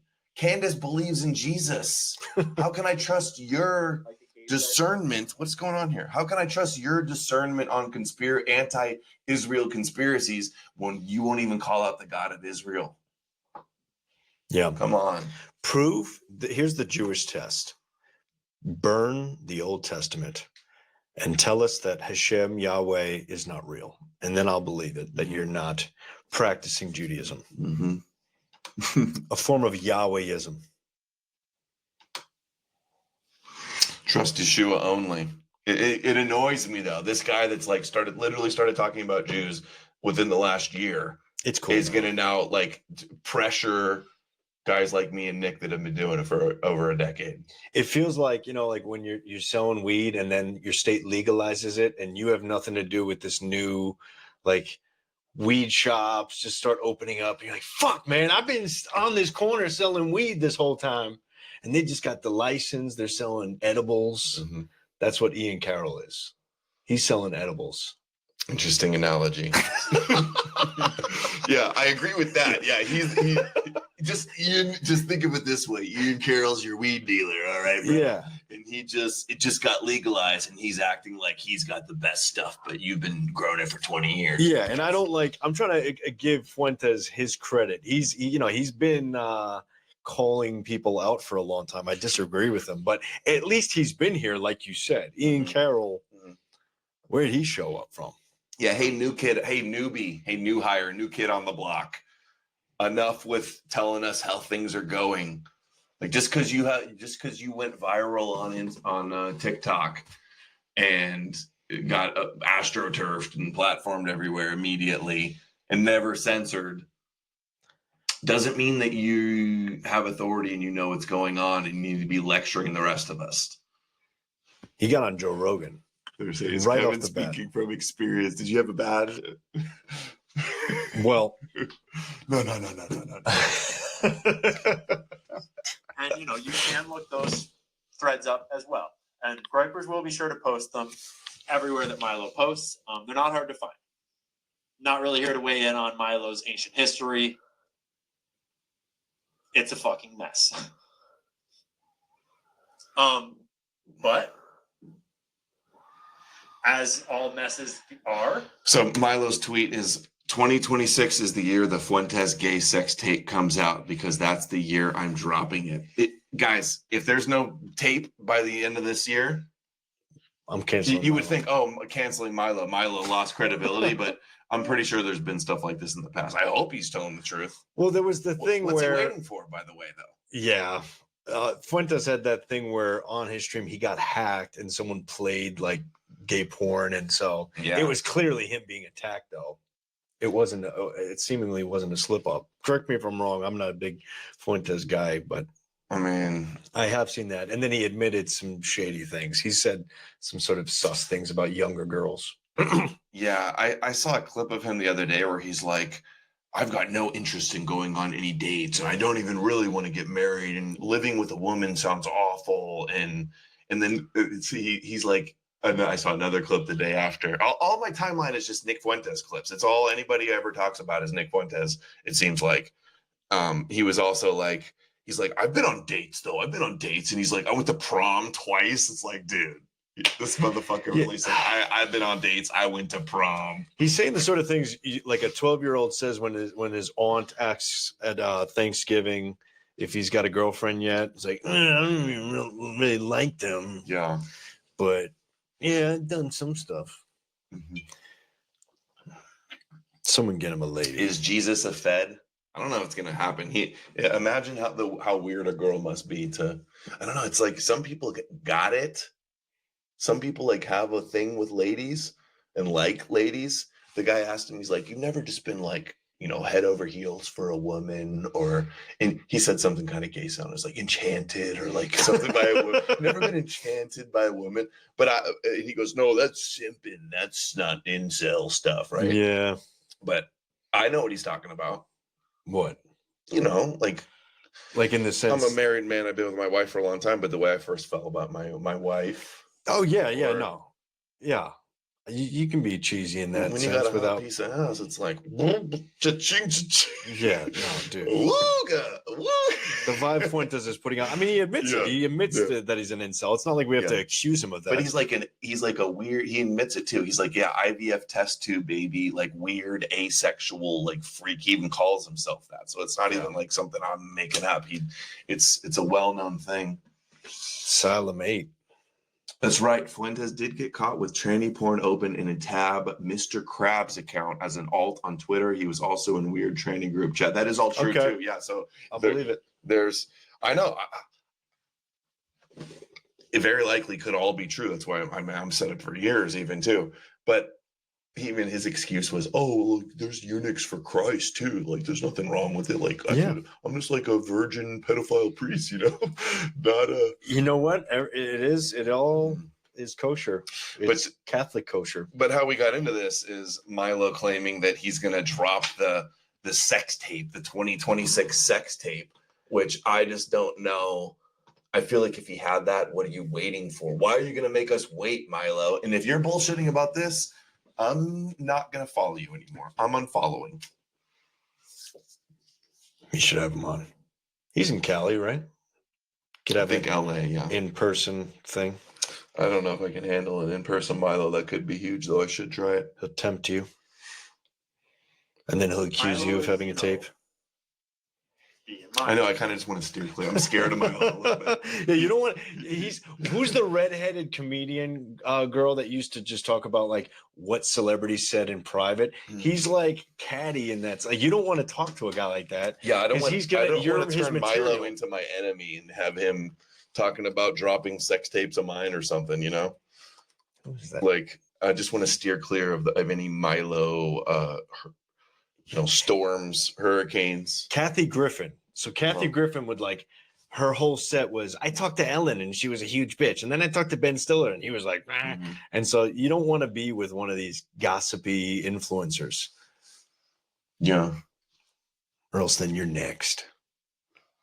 Yeah, you guys can understand that. I'm just trying to stay away from Milo controversies. You insecure. And so I guess we'll see just how fucking messy 2026 gets. Well, I guess we'll see Nick Fuentes' sex tape. There's already a supposed sex tape. But remember leaked, you probably hope you don't know this, but Destiny, some streamer, some big leftist streamer, Destiny. Yeah, he's the guy that it apparently wasn't Nick though. Nick said he had to check to make sure it wasn't him. He got destroyed by Finkelstein. Mm-hmm. Got destroyed by everybody, I think. Apparently so did Nick. All right, guys, before we wrap up, do we have any last minute questions or comments or rumble rants? I think the Wheeze and the Juice says, I think Milo's video exists. Nah, dude. If he had a tape, if he had a tape and he had Nick blackmailed with a tape, like Nick, we wouldn't be seeing what we're seeing. I don't like to select particular denominations. I like to sort of vaguely criticize Christianity, but I will say as a former Catholic, I'm lucky I wasn't the cutest kid in school because these priests were gay. They just straight up were. I didn't get touched, luckily. I think my childhood preacher was gay too. He was single, no family. The extra nice to me. The altar boys were all just so happened they weren't the kids that knew the Bible the best. They were all the cute boys. I mean, it was super gay. They're the ones that sung. They filter out the gay ones by who can sing the falsettos. It's not called the chorus. What's it called? The choir. Choir. Yeah, and our Jesuses are often a little bit too ripped. They don't make him I've seen certain denominations. They make Jesus sort of ugly and not.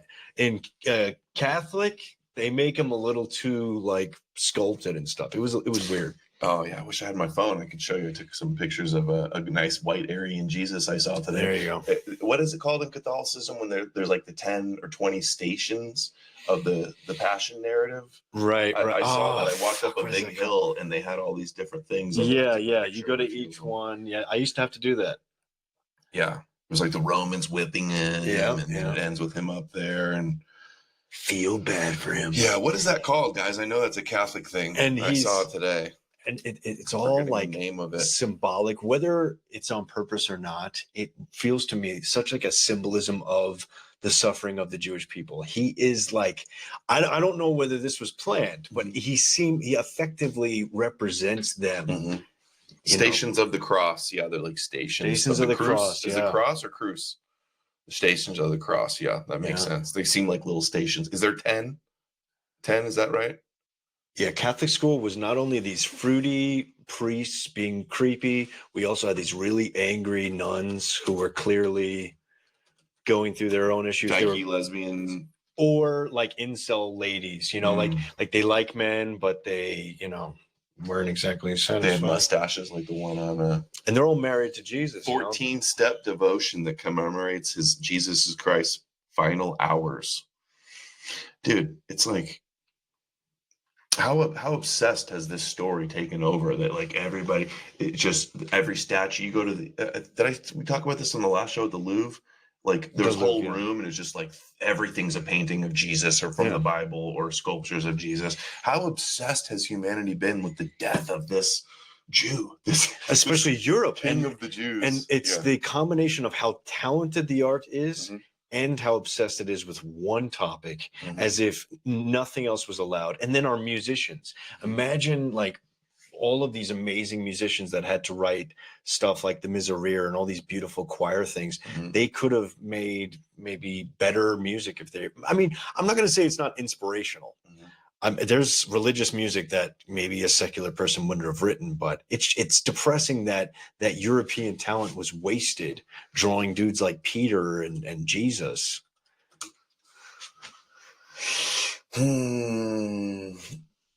Got a Mozart music box that plays a really nice song, but I'm not finding it. He was cool.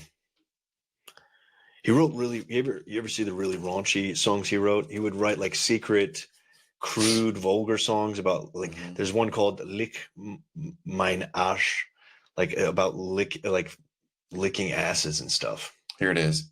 This is the one I want. Eine kleine Nachtmusik. A small night song.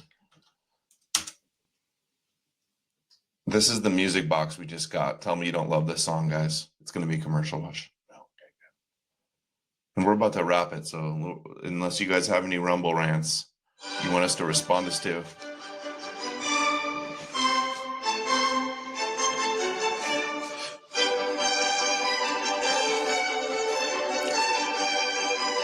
Track is fine.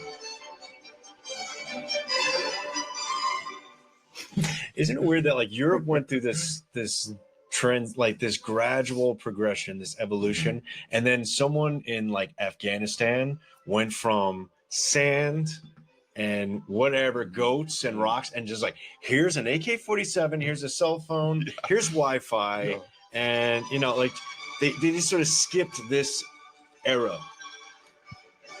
Like dudes in Zimbabwe don't make these big sailboats and like explore the ocean. Yeah. Europeans did all of this stuff class that no one in Zimbabwe will ever do. They never had curls like that. Dudes in like the Congo are never going to have like those old school wars where everyone lines up and they got drummers and flute dudes, and Europeans did all. This is just like sophistication and like nobility and class and culture. Who said it today? Genius. That he was like a child prodigy genius. Oh yeah. And his dad wrote a book about how to play the violin, and it was like world renowned, translated in all these languages, and he trained him from birth, basically. Right. And being around stupid people makes us stupid. It's contagious, and so we've lost this European talent. We're being dumbed down. Now we got trap music. Nicki Minaj. It's like, you ever see that experiment? This is satanic. The Christians are like, this is satanic and demonic. Yeah, this is... No, I think he played in front of popes and stuff. Yeah, no, he was kosher. Yeah. But if you were to play something super old school. Oh yeah, Mozart was a Freemason too. He became a Freemason later on in his life, what I heard, for connections. Yeah. If you're all lower level, guys. if I join the Freemasons right now, I will never get a conspiracy meeting. I'll never know a secret. If you're at the lower levels, it means very little. You're a pawn. There's a theory that he was murdered by the Freemasons. He did die at 36, I think it was. So he was a young guy. Lost too soon. All the greats. Of course. All the great musicians lost too soon. Asylum says, favorite beer? Both of you must answer. You don't like beer. So I don't drink any beer. I'm one of these guys that I don't drink anymore, but I love Guinness. I love dark beer. Guinness dies. It breaks the Aryan code for beer. Okay. It has dyes and preservatives, and probably back in the day they made it legit. But I read that they used to have a filter that got caught up with dead mice, and when they cleaned it out, the beer wasn't tasting right, so they had to add some sort of meat flavoring. And then they came out with a vegan Guinness, and I was like, "Why is there a vegan Guinness?" And I read it. It's like, oh, it's because they have to fulfill the absence of the mouse meat flavor that used to be part of Guinness originally. I want to try the mouse meat one. I mean, it's the authentic one. It's going to be hard to get the exact recipe because it's like a rotten horde of rats. So you got to let it sit in a sewer in Ireland for a while. I love a variety of beers. But if I had to choose my favorite, the one I normally get is a hazy IPA. Did you show this one? I'm a West Coast California guy, so I like IPAs, but especially hazy IPAs. I don't like liquor though. I'm not a heavy liquor guy at all. There's not any liquor I really like, unless it's masked and a really good drink or something. Tasty I think stuff. Alcohol keeps the Europeans down. It's what the rabbis want. It was the priests and the monks that actually used to have, when they had prohibitions on alcohol, they would give exclusive brewing to the monks. So some of the oldest brewers and breweries in the world were monks in the church, and they would make bank because they had a monopoly. Think about that. So you forbid music outside of the church, you forbid sex, you forbid all of these pleasures, and then it's all you and these peasants. They have to come to get the little bit of wine, the blood of Jesus, a little bit of bread. You're a little bit hungry. You got them. So you forbid everything. So it's all you. No, I do understand people though. It is a dangerous drug, and it could be very addicting. And we were just talking earlier. It has estrogen stuff in it. Estrogenic effects. It does make you feel sick. It only in moderation, in extreme moderation, I would say. Yeah, it makes me really stupid. But then I see dudes that there are really smart drinkers out there. Richard Carey is one of them. That dude can drink. I'm better when I drink, man. I'm so much better. I go bowling and I'm drunk and I'm so much better at bowling, dude. It's just like strikes over and over again. Hell yeah. One time I was wasted at the bowling alley and I did 5 strikes in a row, bro. World record. It's actually a true story. I bet. It was like 5 or 6. And I was hammered, man. When I get drunk, I see red, man. If someone says the wrong thing, I fucking see red, and boom, I'm over your body, dude. 4 Coronas, and I'm deep. Alcohol is Jewish. Oh, mead. Yeah, I do like mead too. I like mead. I like wine too. I'll go wine tasting. I don't want the blood of Jesus inside of me. I'm like snotty. I go wine tasting. I put my pinky up. And you spit it out. I swirl it around and I sniff it. A hint of chocolate. A bit of a connoisseur, you might say. A sort of breeze of garlic. Of course, I'm talking tones, not literal. All right, guys, we're wrapping it up. I gotta pee and I'm out of water. Jesus is fake and Jewish. And alcohol is bad for you. Jesus's blood is wine. To drink that is Jewish and a little bit gay. Ancient empires, there's bread and circus. That would include alcohol. Right. Paying workers in beer to encourage drinking to keep unrest down. Right. Makes you weak and fat. Yeah. It's true. The more I drink, the less I care about conspiracies and all this sort of stuff. And so I don't want that. It distracts me. I want to just get high on the thrill of figuring out whether Charlie Kirk got shot. Yeah. Getting Nick Fuentes on board. I would just want to get high on Jesus. Yeah. I just want to get high on kosher internet conspiracies. I want to let the Holy Ghost inhabit my body, the Jewish ghost, and then I'm connected to Yahweh. Who is the Holy Ghost?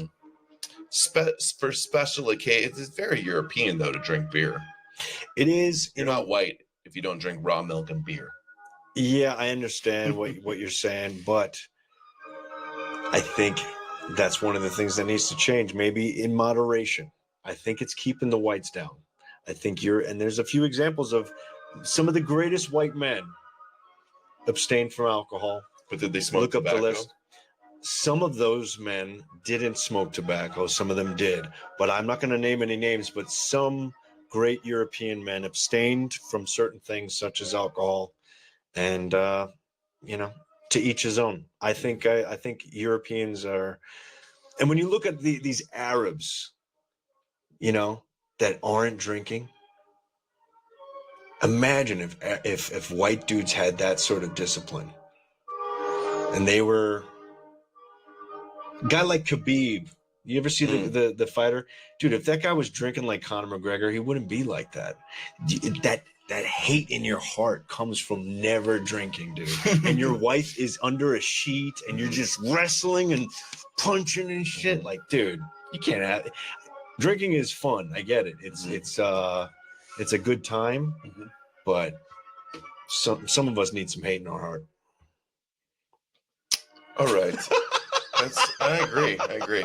Salem says the church changed the formula of beer to use hops at some point, which supposedly made it the estrogen part. Survive the Jibe had a post about it. Also, what is the German, the white beer rule? Is only Weissbier. Wheat, barley, and hops. So in Deutschland, it is forbidden to have like flavored beer, and there's a lot of stuff that you see. These hipster beers are not none of that pussy gay shit. They made a rule. Only real ingredients. Yeah, they're pretty strict about that, and it would be frowned upon even if it wasn't prohibited. Verboten. I'm the same way too. It's not real if it doesn't have those standards. That was the first food law I've heard too. Right. And in a lot of places, alcohol is safer to drink than water. Speaking of beer, did you know that when you're reading about ancient people drinking, they were drinking really light beer? Mm-hmm. And so we think like they were just totally trash all the time. It was like wine cooler beer. Yeah. They didn't figure out like true liquor till later. Mm-hmm. It's hard to take it all in sober. Yeah, I get it. That is true. It's hard. Mm-hmm. I'm just saying, I'm taking it. It's hard, all right. I'm raw dogging life. Not totally raw dog, but sober dogging. California sober, bro. What if? Let's see. Okay. All right. That's all we got, guys. Thanks for watching. I'll see you again soon. Maybe not too soon. Maybe not. But think for yourself. No more news. And no more news. No more of it. But then think for yourself. No more, but then think more about the news.